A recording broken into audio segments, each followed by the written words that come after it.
കർത്താവും രക്ഷിതാവുമായി യേശുക്രിസ്തുവിന്റെ നിസ്തുല്യ നാമത്തിൽ നിങ്ങൾക്ക് എല്ലാവർക്കും എന്റെ സ്നേഹം. നാം ദൈവത്തിന്റെ വചനം പഠിക്കുവാനായിട്ട് നമ്മുടെ ജീവിതത്തിൽ കർത്താവ് നൽകുന്ന ഏറ്റവും മഹത്തായ അവസരങ്ങളെ ഓർത്തും ഞാൻ ദൈവത്തെ സ്തുതിക്കുകയാണ്. കഴിഞ്ഞ 25 ദിവസത്തെ ക്ലാസ്സുകൾ നിങ്ങൾക്ക് വളരെ പ്രയോജനമായി കൊണ്ടിരിക്കുന്നു എന്ന് ഞാൻ കർത്താവിൽ പ്രത്യാശിക്കുന്നു. തിരുവചനം നമ്മൾ വായിക്കുകയും അത് കേൾക്കുകയും അനുസരിക്കുകയും ചെയ്യുന്നത് ജീവിതത്തിലെ ഏറ്റവും വലിയ ഭാഗ്യകരമായ പദവിയാണ് എന്ന് വെളിപ്പാട് പുസ്തകം 1-ാം അധ്യായം അതിന്റെ 3-ാം വാക്യത്തിൽ നമ്മൾ ഇങ്ങനെ കാണുന്നു. ഈ പ്രവചനത്തിലെ വാക്കുകളെ വായിച്ച് കേൾക്കുന്നവൻ, പിന്നെ കേൾപ്പിക്കുന്നവനും കേൾക്കുന്നവരും അതിലെഴുതിയിരിക്കുന്ന പ്രമാണിക്കുന്നവരും ഭാഗ്യവാൻ. ദൈവത്തിന്റെ വചനം വായിക്കുന്നവർ ഭാഗ്യമുള്ളവരാണ്, കേൾക്കുന്നവർ ഭാഗ്യമുള്ളവരാണ്, ഉപരി അനുസരിക്കുന്നവർ ഭാഗ്യം. ഞാൻ ഇടയ്ക്ക് ഇൻട്രൊഡക്ഷനായി നേരത്തെ നിങ്ങളോട് സൂചിപ്പിച്ചിട്ടുള്ളതുപോലെ 1-ാം അധ്യായം എന്ന് പറയുന്നത് യേശുക്രിസ്തുവിന്റെ തേജസ്കരിക്കപ്പെട്ട രൂപത്തെ വെളിപ്പാട് പുസ്തകത്തിൽ നമ്മൾ കാണും. അവിടെ ഈ 3 ഗ്രൂപ്പിനും അത് ഭാഗ്യപദവിയായിട്ടാണ് പറയുന്നത്.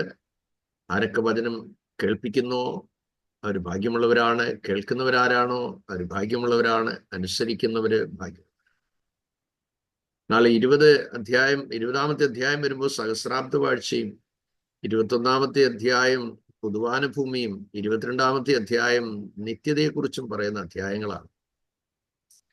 22-ാമത്തെ അധ്യായം 7-ാമത്തെ വാക്യത്തിലേക്ക് വരുമ്പോൾ അവിടെ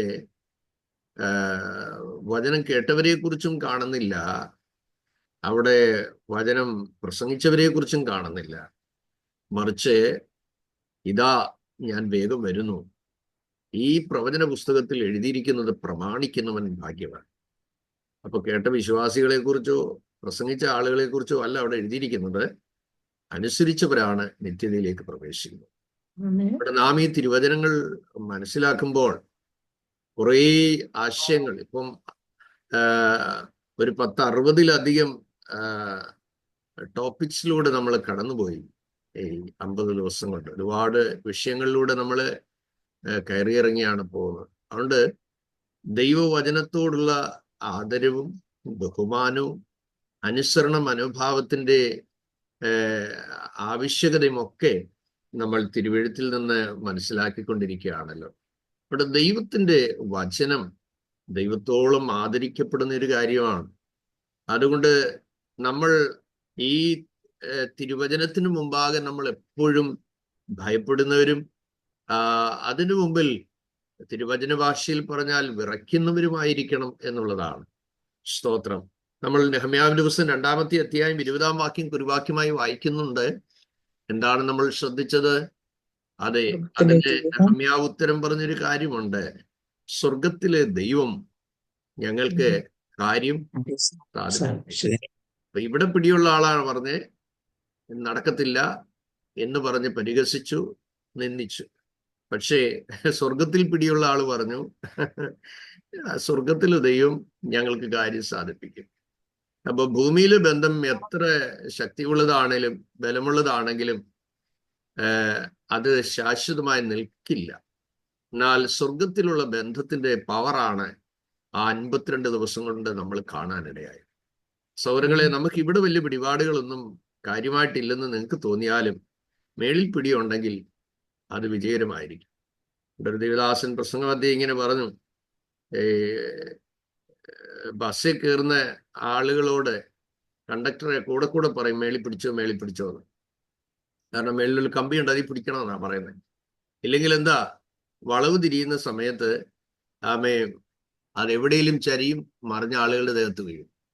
അതുകൊണ്ടാണ് മുകളിൽ പിടിക്കണം എന്ന് പറയുന്നത്. സ്തോത്രം.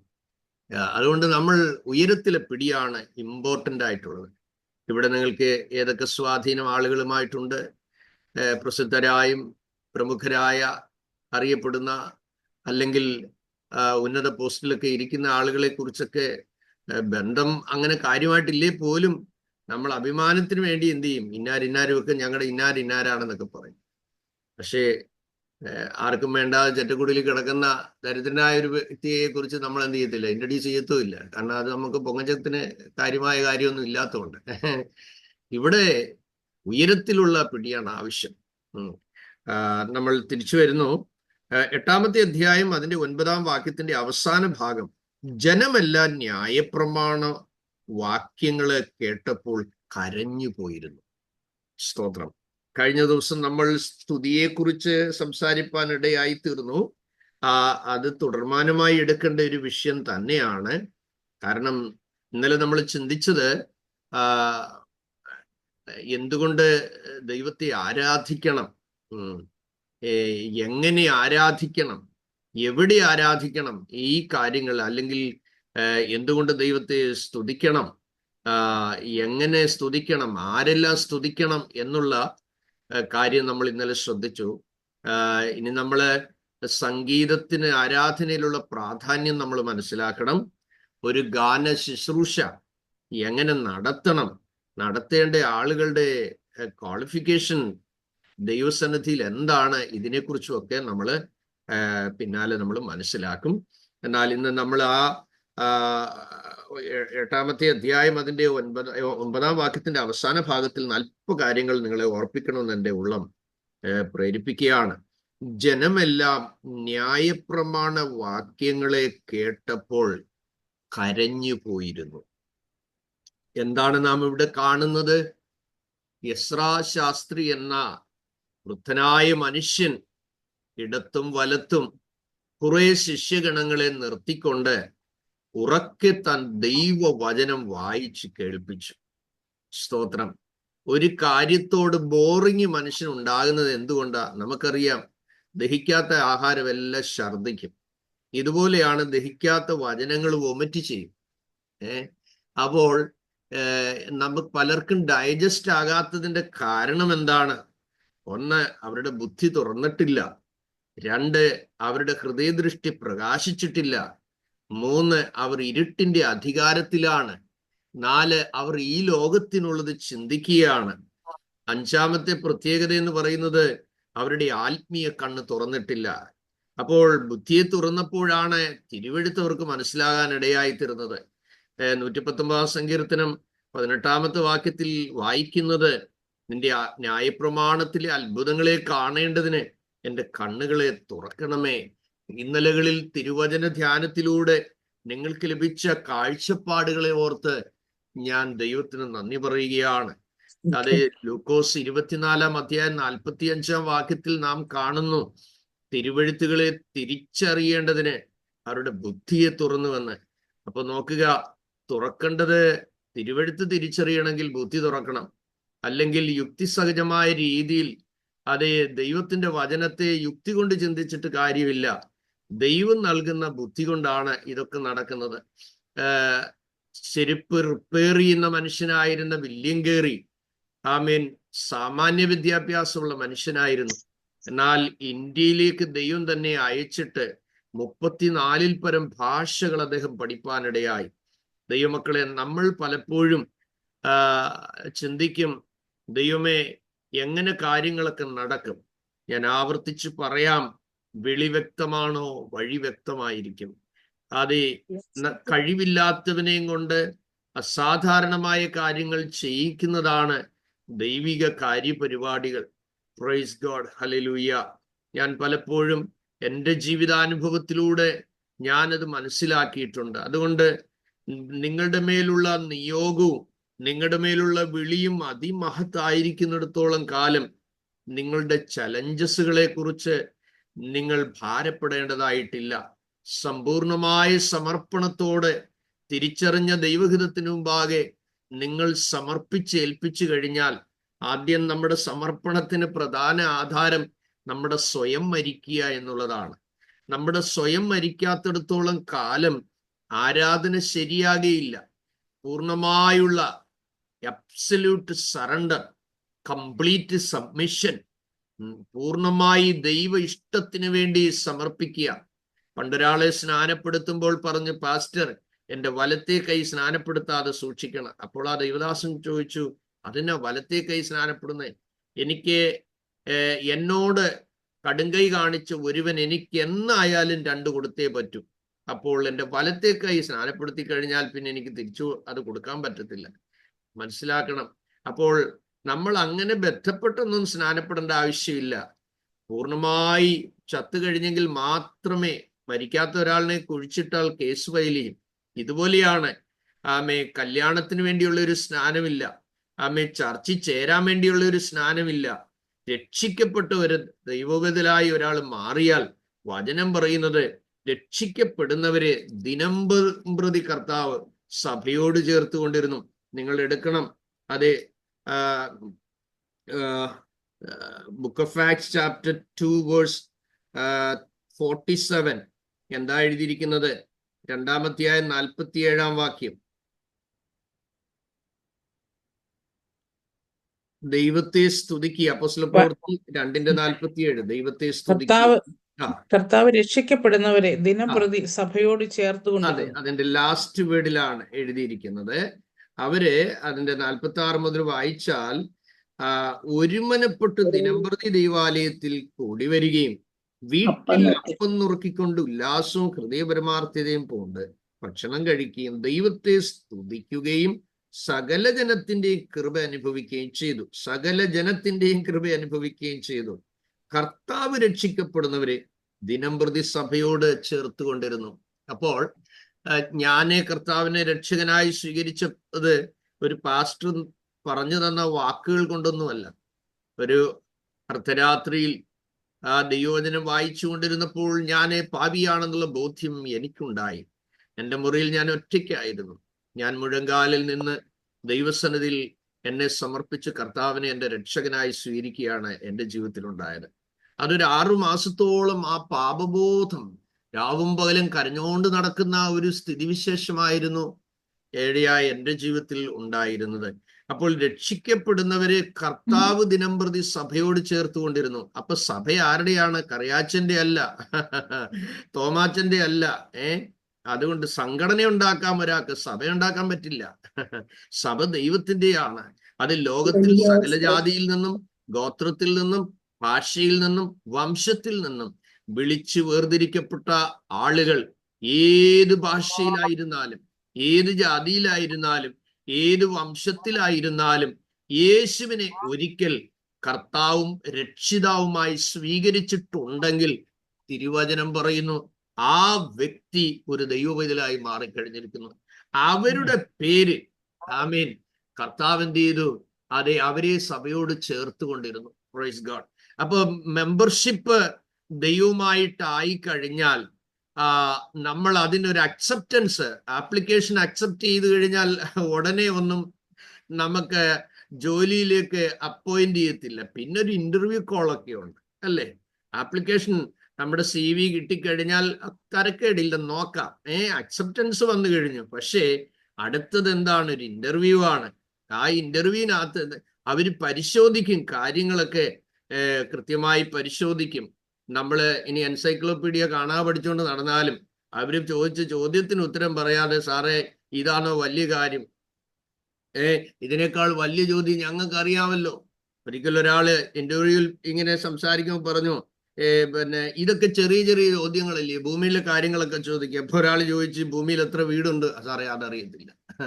അപ്പൊ ചോദിച്ചു, അതിനേക്കാൾ വേറെ വ്യത്യസ്തമായ ചോദ്യം, എന്നാ തലയിൽ എത്ര മുടിയുണ്ട്? അതറിയത്തില്ല. അപ്പൊ വീണ്ടും പറഞ്ഞു, കാണത്തക്കവണ്ണമുള്ള കാര്യങ്ങൾ പോലും ചെറിയ കാര്യങ്ങൾ ചോദിക്കുക. അപ്പൊ ചോദിച്ചു, അപ്പൊ സാറിന്റെ ഈ കണ്ണിന്റെ പിരിവത്തയിൽ എത്ര രോമമുണ്ട്? അപ്പൊ പല സ്ഥലങ്ങളിലും നമ്മുടെ അബദ്ധ ചിന്തകൾ, പല സ്ഥലങ്ങളിലും നമ്മുടെ ധാരണകൾ, നമ്മുടെ ചിന്താഗതികളെ തിരുത്താൻ സാധ്യതയുണ്ട്. അതുകൊണ്ട് നമ്മൾ ഓർത്തിരിക്കണം, ചോദിക്കുന്നതിനാണ് ആൻസർ ചെയ്യേണ്ടത്. അതുകൊണ്ട് രക്ഷിക്കപ്പെടുന്നവരെ കർത്താവാണ് ദിനംപ്രതി സഭയോട് ചേർത്തുകൊണ്ടിരിക്കുന്നത്. Not an organisation but Christ. എന്തുകൊണ്ട്?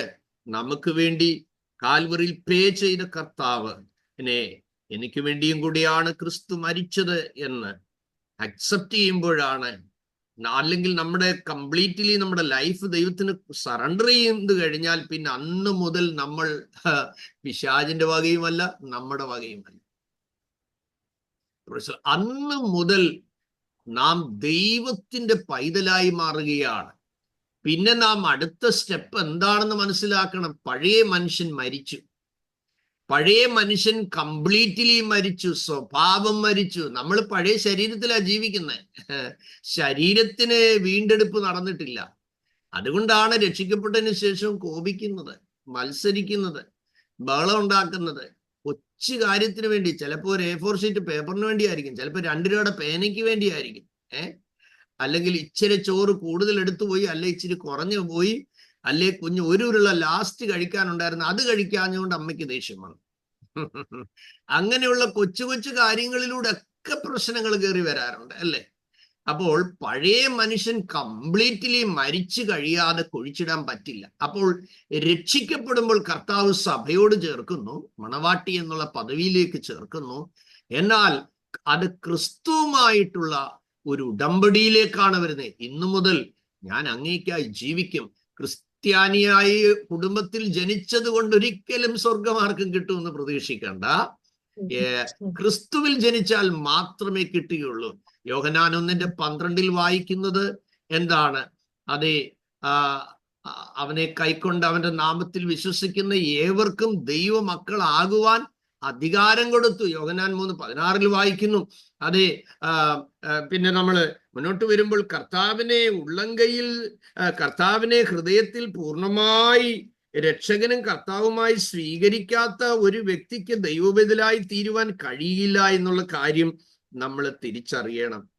തന്റെ ഏകജാതനായ പുത്രനിൽ വിശ്വസിക്കുന്ന ഏവനും നശിച്ചു പോകാതെ നിത്യജീവൻ പ്രാപിക്കേണ്ടതിന് ദൈവം അവനെ നൽകുവാൻ തക്കവണ്ണം ലോകത്തെ സ്നേഹിച്ചു. അപ്പോൾ ക്രിസ്തുവിൽ ഏകജാതനായ പുത്രനിൽ വിശ്വസിക്കുന്നവന് മാത്രമേ നിത്യജീവൻ കിട്ടത്തു. പള്ളി വിശ്വസിച്ചാൽ കിട്ടുകയില്ല.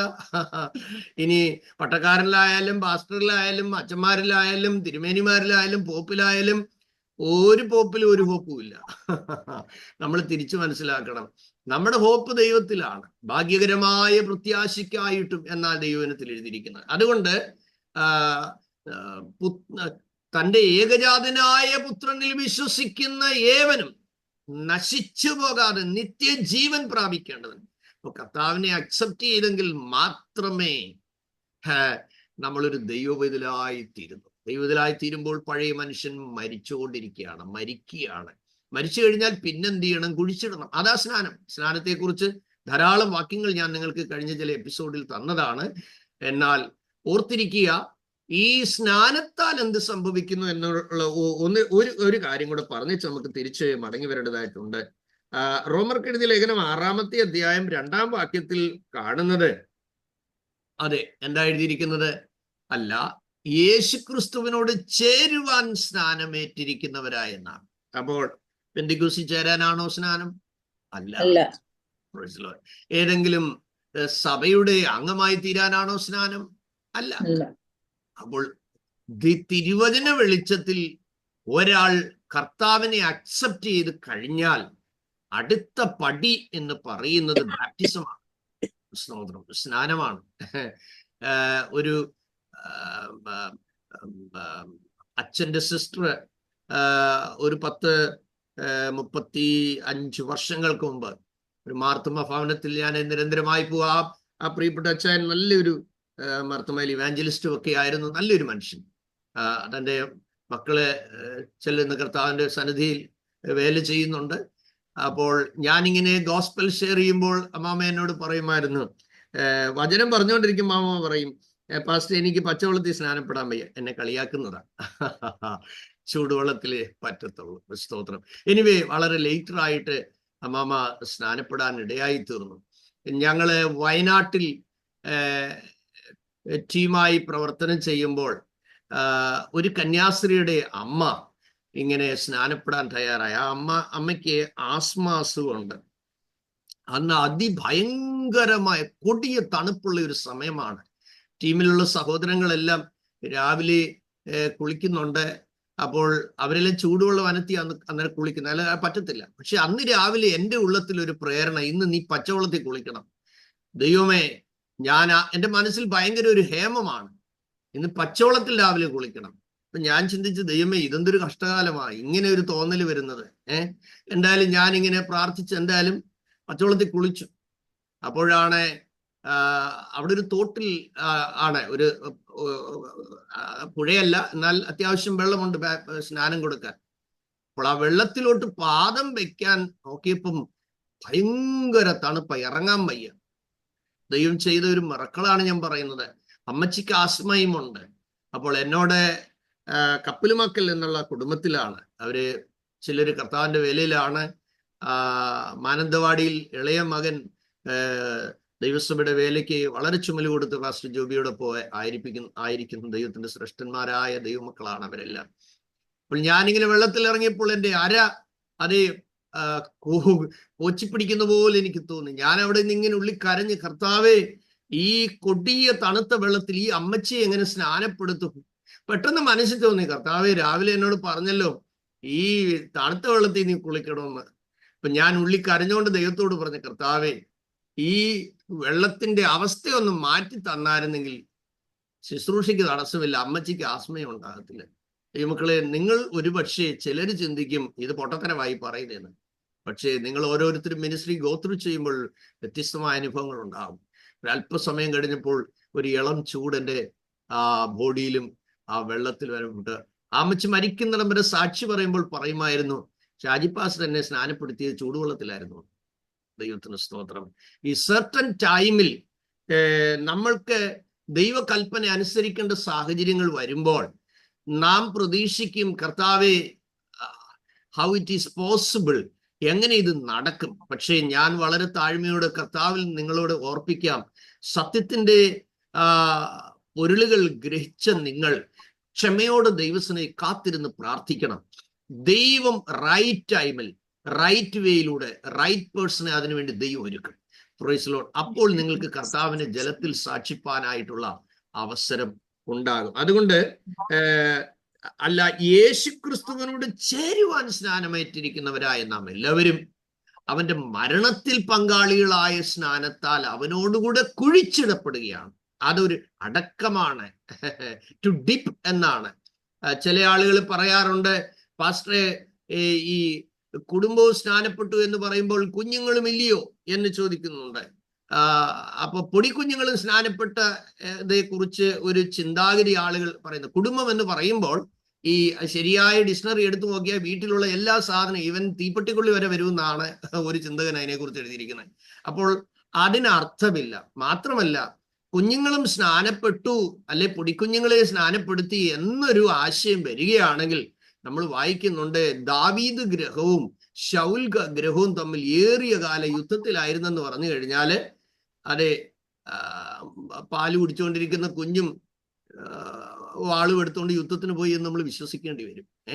അതുകൊണ്ട് ശൗൽ ഗ്രഹവും ദാവീദിന്റെ ഗ്രഹവും തമ്മിൽ ഏറിയ കാല യുദ്ധത്തിലായിരുന്നെന്ന് പറഞ്ഞു കഴിഞ്ഞാൽ അത് യുദ്ധവീരന്മാരും യുദ്ധാഭ്യാസം ലഭിച്ചവരും മാത്രമേ യുദ്ധത്തിന് പോവുകയുള്ളൂ. ഇതുപോലെയാണ് തിരുവചനത്തിനെതിരായി മുടന്തന്യായങ്ങളും സ്വയനീതീകരണവും കൊണ്ടൊക്കെ വരുമ്പോൾ തർക്കവാദത്തിനൊന്നും പോകാതെ നിത്യജീവനായി കണ്ടവർക്ക് മാത്രമേ സഹോദരങ്ങളെ ഈ ദൈവവചനമൊക്കെ അംഗീകരിപ്പാൻ കഴിയുള്ളൂ എന്ന് പറഞ്ഞ് ഞാൻ ആ ഭാഗം അങ്ങ് വിടുകയാണ്.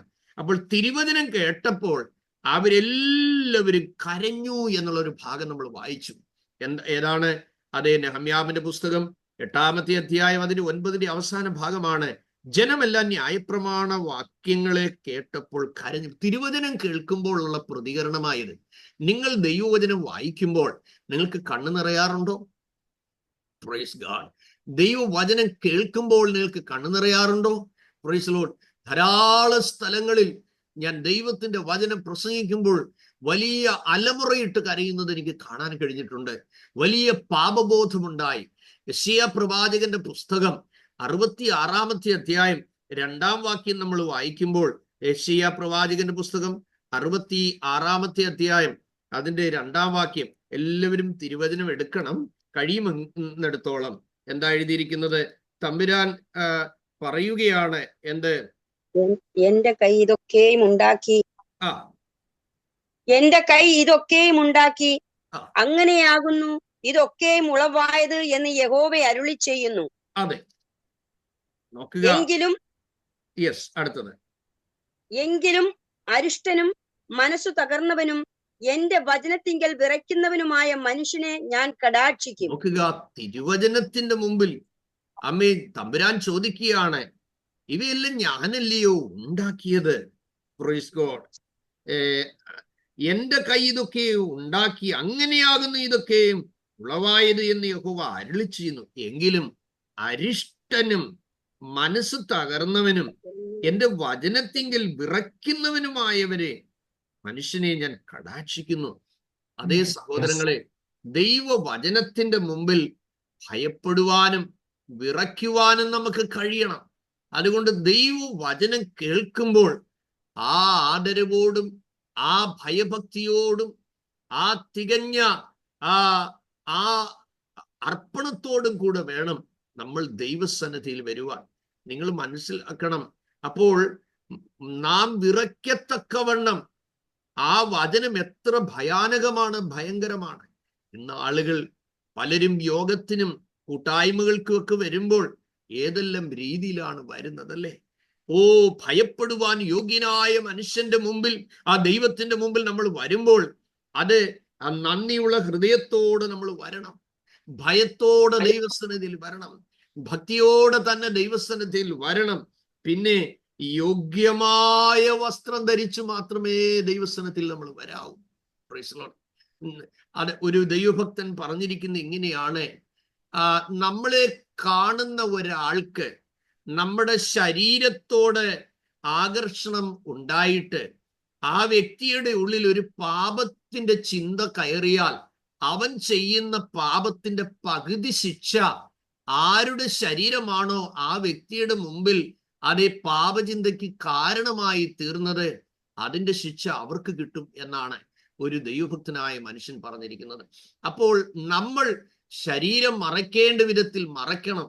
ഇന്ന് ലോകത്തിൽ ഏറ്റവും കൂടുതൽ ആളുകൾ ചിന്തിക്കുന്ന തെറ്റായ ഒരു പൈശാചിക സിദ്ധാന്തം, കുറച്ച് വസ്ത്രം ധരിക്കുന്നതാണ് ഏറ്റവും വലിയ പ്രസ്റ്റേജ്, ഏറ്റവും വലിയ അഭിമാനം.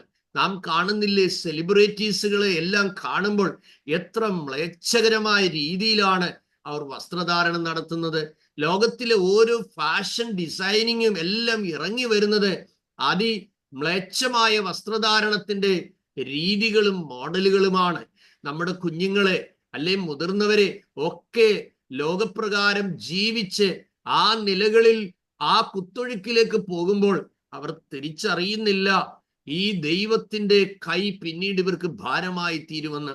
ഇന്ന് രാവിലെ സമയം ഞാൻ വളരെ ഭയത്തോട് പറയാം, നിങ്ങൾ ഒരു ദൈവവേദലായി കഴിഞ്ഞാൽ നിങ്ങളുടെ ശരീരം നിങ്ങളുടെ ജീവിത പങ്കാളിക്ക് കാണാനുള്ളതാണ്, അത് ലോകത്തിന് വെളിപ്പെടുത്താനുള്ളതല്ല. അതുകൊണ്ട് നമ്മുടെ ശരീരം മറയ്ക്കേണ്ടതുപോലെ മറയ്ക്കണം. സറാഫുകൾ ദൈവസന്നിധിയിൽ സ്തുതിക്കുകയും ഒരുവനോട് മറ്റൊരുത്തൻ പറയുന്നു, യഹോവ പരിശുദ്ധനാണ്, യഹോവ പരിശുദ്ധൻ. ഒരാൾ മറ്റാളിനോട് പറയുകയാണ്, അമേ God is holy holy holy. Amen, ദൈവം പരിശുദ്ധനാണ് പരിശുദ്ധനാണ് പരിശുദ്ധനാണ്. ഇപ്പൊ നമ്മുടെ ശരീരം കൊണ്ട് ദൈവത്തെ മഹത്വപ്പെടുത്തുമ്പോൾ നമ്മളത് ലോകത്തിന്റെ ദൃഷ്ടിയിൽ ഒരു മ്ലേച്ഛതയുടെ കാഴ്ച വസ്തുവായി നമ്മുടെ ശരീരം പോകാതെ വണ്ണം മറയ്ക്കേണ്ടതുപോലെ നാം മറയ്ക്കണം. സറാബുകൾ ചെയ്ത് 2 കൊണ്ട് പാദം മറച്ചു, 2 കൊണ്ട് മുഖം മൂടി, 2 കൊണ്ടാണ് പറന്നത്. ആകയാൽ സഹോദരങ്ങളെ, യെശയ്യാ പ്രവാചകനിലൂടെ ചോദിക്കുകയാണ്, അതേ നിങ്ങൾ എന്റെ സന്നിധിയിൽ വിറയ്ക്കുകയില്ലയോ? ചില കുഞ്ഞുങ്ങൾക്ക് ചില വസ്ത്രത്തോട് വലിയ പ്രിയം കാണും, പക്ഷെ നിങ്ങൾ അവരെ ബോധവൽക്കരിക്കണം, അവരെ മനസ്സിലാക്കി കൊടുക്കണം. അവർക്ക് കൊതിയാണെന്നുണ്ടെങ്കിൽ നിങ്ങളുടെ വീട്ടിൽ മാത്രം വന്നിടാൻ തൽക്കാലം മനസ്സിലാക്കുക, എന്നിട്ട് അവരെ ബോധവൽക്കരിച്ച് മനസ്സിലാക്കണം. മക്കളെ, നമ്മൾ യേശുപ്പച്ചന്റെ കുഞ്ഞുങ്ങളാണ്. നമ്മൾ ഈ ലോകത്തിൽ അങ്ങനെ ജീവിക്കാൻ പാപികളും ദുഷ്ടന്മാരും മ്ലേച്ഛതയിൽ ജീവിക്കുന്നവരും പോലുള്ള ആ വസ്ത്രധാരണമല്ല നമുക്ക് ഉള്ളത്. 2 കാര്യങ്ങളാണ് ദൈവം പറഞ്ഞിരിക്കുന്നത്. വിശുദ്ധ വസ്ത്രാലങ്കാരത്തോടെ ദൈവത്തെ മഹത്വപ്പെടുത്തണം. മറ്റൊരു കാര്യം എന്ന് പറയുന്നത് യോഗ്യമായ വസ്ത്രം ധരിപ്പീൻ എന്നാണ്. Praise God. അതുകൊണ്ട് ചില മതസ്ഥരായ ആളുകളെ നമ്മൾ കണ്ടിട്ടില്ലേ, അവർ എത്ര കൃത്യമായും പത്യമായും യോഗ്യമായും വസ്ത്രം ധരിച്ച് നടക്കാറുണ്ട്. പക്ഷേ ക്രിസ്ത്യൻ സമൂഹങ്ങളിൽ പല ആളുകളുടെയും വസ്ത്രധാരണം എത്ര ഭയാനകമായിട്ടാണ് നമ്മൾ കാണുന്നത്.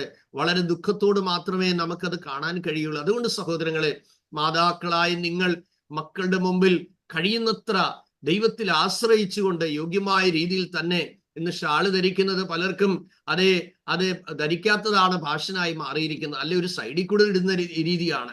അപ്പോൾ ഇതൊക്കെ എന്തിനാണ്? നമ്മൾ വസ്ത്രം ധരിക്കുന്നത് നമ്മളുടെ സ്വകാര്യത മറയ്ക്കുവാനും നഗ്നത മറയ്ക്കുവാനുമാണ് എന്നുള്ളതാണ്. അപ്പോൾ നാം അതിന്റെ പവിത്രത ഒരു ദൈവപൈതൽ കാത്തു സൂക്ഷിച്ചാൽ നിങ്ങൾ മാനിക്കപ്പെടും, നിങ്ങൾ അനുഗ്രഹിക്കപ്പെടും. ലോകത്തിന്റെ മുമ്പിൽ നാം ക്രിസ്തുവിന്റെ പത്രങ്ങളാണെന്ന് ഓർക്കണം. ലോകത്തിന്റെ മുമ്പിൽ നാം ക്രിസ്തുവിന്റെ വെളിച്ചമാണ്. ഈ ലോകത്തിന്റെ വെളിച്ചമായിട്ട് കർത്താവ് നമ്മെ കണ്ടിരിക്കുകയാണെന്ന് ഓർക്കണം. നമ്മൾ കാരമുള്ള ഉപ്പാണെന്നുള്ള കാര്യം മനസ്സിലാക്കണം. ഒരു ദൈവപൈതൽ ഒരു ദേശത്തുണ്ടെങ്കിൽ ആ ദേശനിവാസികൾക്ക് മാതൃകയാക്കാൻ കഴിയുന്നതാണ് നമ്മളിൽ നിന്ന് ദൈവം പ്രതീക്ഷിക്കുന്നത്.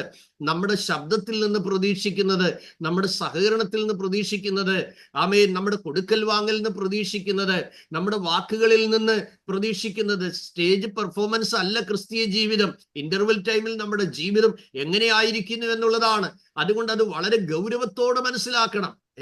നമ്മുടെ നാവ് ഭോഷ്ക് പറയാനോ വ്യാജം കേൾക്കാനോ അത് പ്രചരിപ്പിക്കുവാനോ ഇടവരരുത്. അപ്പൊ തിരുവചനത്തിൽ നമ്മൾ കണ്ടത് എന്താണ്? വചനം കേട്ടപ്പോൾ അവർ കരഞ്ഞു. യെശയ്യാവിലൂടെ നമ്മൾ കേട്ട വാക്യം ഒന്നുകൂടെ നമ്മൾ ആവർത്തിച്ച് കേൾക്കേണ്ടതായിട്ടുണ്ട്. എന്താ എഴുതിയിരിക്കുന്നത്? തമ്പുരാൻ ഇങ്ങനെ പ്രവാചകനിലൂടെ അരുളി ചെയ്യുകയാണ്, എന്റെ കൈ ഇതൊക്കെ ഉണ്ടാക്കി, ഇങ്ങനെയാകുന്നു ഇതൊക്കെ ഉളവായത് എന്ന് യഹോവ അരുളി ചെയ്യുന്നു. അടുത്തത് പറയുന്നത്, എങ്കിലും അരിഷ്ടനും മനസ്സ് തകർന്നവനും എന്റെ വചനത്തിങ്കൽ വിറയ്ക്കുന്നവനുമായവനെ പ്രബാല ശഖമൽഗ ജനകസിയ, എന്റെ വചനത്തിൽ വിറയ്ക്കുന്നവനുമായവനെ ഞാൻ കടാക്ഷിക്കുന്നു, ഞാൻ സഹായിക്കുന്നു. Praise God. 119 സങ്കീർത്തനം അതിന്റെ 120 വാക്യത്തിൽ എന്താണ് വായിക്കുന്നത്? വചനത്തിൽ എന്തെഴുതിയിരിക്കുന്നു? 119 സങ്കീർത്തനം അതിന്റെ 120 വാക്യം, നിങ്കലുള്ള ഭയം നിമിത്തം, നിങ്കലുള്ള ഭയം നിമിത്തം എന്റെ ശരീരം എന്ത് ചെയ്യുന്നതാണ് എഴുതിയിരിക്കുന്നത്? My flesh in fear of you. Amen. അപ്പോൾ എന്റെ ശരീരം എന്ത് ചെയ്യാണ്? രോമാഞ്ചം കൊള്ളുന്നു. അപ്പോൾ ദൈവത്തിങ്കലുള്ള ഭയം നിമിത്തം ശരീര രോമാഞ്ചം കൊള്ളുന്നു. ഇന്ന് ദൈവ സന്നിധിയിലേക്ക് ആളുകൾ വരുമ്പോൾ എത്ര ലാഘവത്തോടുകൂടിയാണ് വരുന്നത്, അല്ലെ? Praise God. പണ്ടത്തെ കാലത്ത് ഒരു ദൈവദാസൻ ചർച്ചിൽ വന്നാൽ, അല്ലെ പുറത്തുനിന്ന് ഒരു പ്രവാചകൻ ചർച്ചിൽ വന്നാൽ പല ആളുകളും വീട്ടിലിരുന്ന് നിലവിളിച്ച് കരയും. ദൈവം തമ്പുരാനേ എന്നോട് ക്ഷമിക്കണമേ എന്ന് പറഞ്ഞ് മാറത്തടിച്ച് കരയുമായിരുന്നു. കാര്യം എന്താ? ചെന്നിരുന്ന ഉടനെ വിവേചിക്കും. Praise God, hallelujah. ചെന്നിരുന്ന ഉടനെ അരുളപ്പാടുകളാണ്. ഓ യേശുവിന്റെ നാമത്തിൽ ജയം. ഇന്ന് പ്രഭാതത്തിൽ ഞാൻ നിങ്ങളോട് പറയുന്നു, ഈ ദിവസങ്ങളിൽ നമ്മുടെ തിരുവചന ധ്യാനത്തിലൂടെ വലിയ വിവേചനത്തിന്റെ ഒരു അഭിഷേകത്തിനായി നിങ്ങൾ ഒരുങ്ങണം. ആമേൻ. വിവേചന വരത്തിനായി പ്രാർത്ഥിക്കണം. നിങ്ങൾ കാണുന്നവരെ ആത്മാവിൽ തിരിച്ചറിയാനുള്ള വിവേചനത്തിനായി പ്രാർത്ഥിക്കണം. Praise God. അതുകൊണ്ട് തിരുവചനത്തിന്റെ മുമ്പിൽ കരയുവാനും ദൈവസന്നിധിയിൽ വചനത്തിന് മുമ്പാകെ വിറയ്ക്കുവാനും നമുക്ക് കഴിയണം. Praise Lord.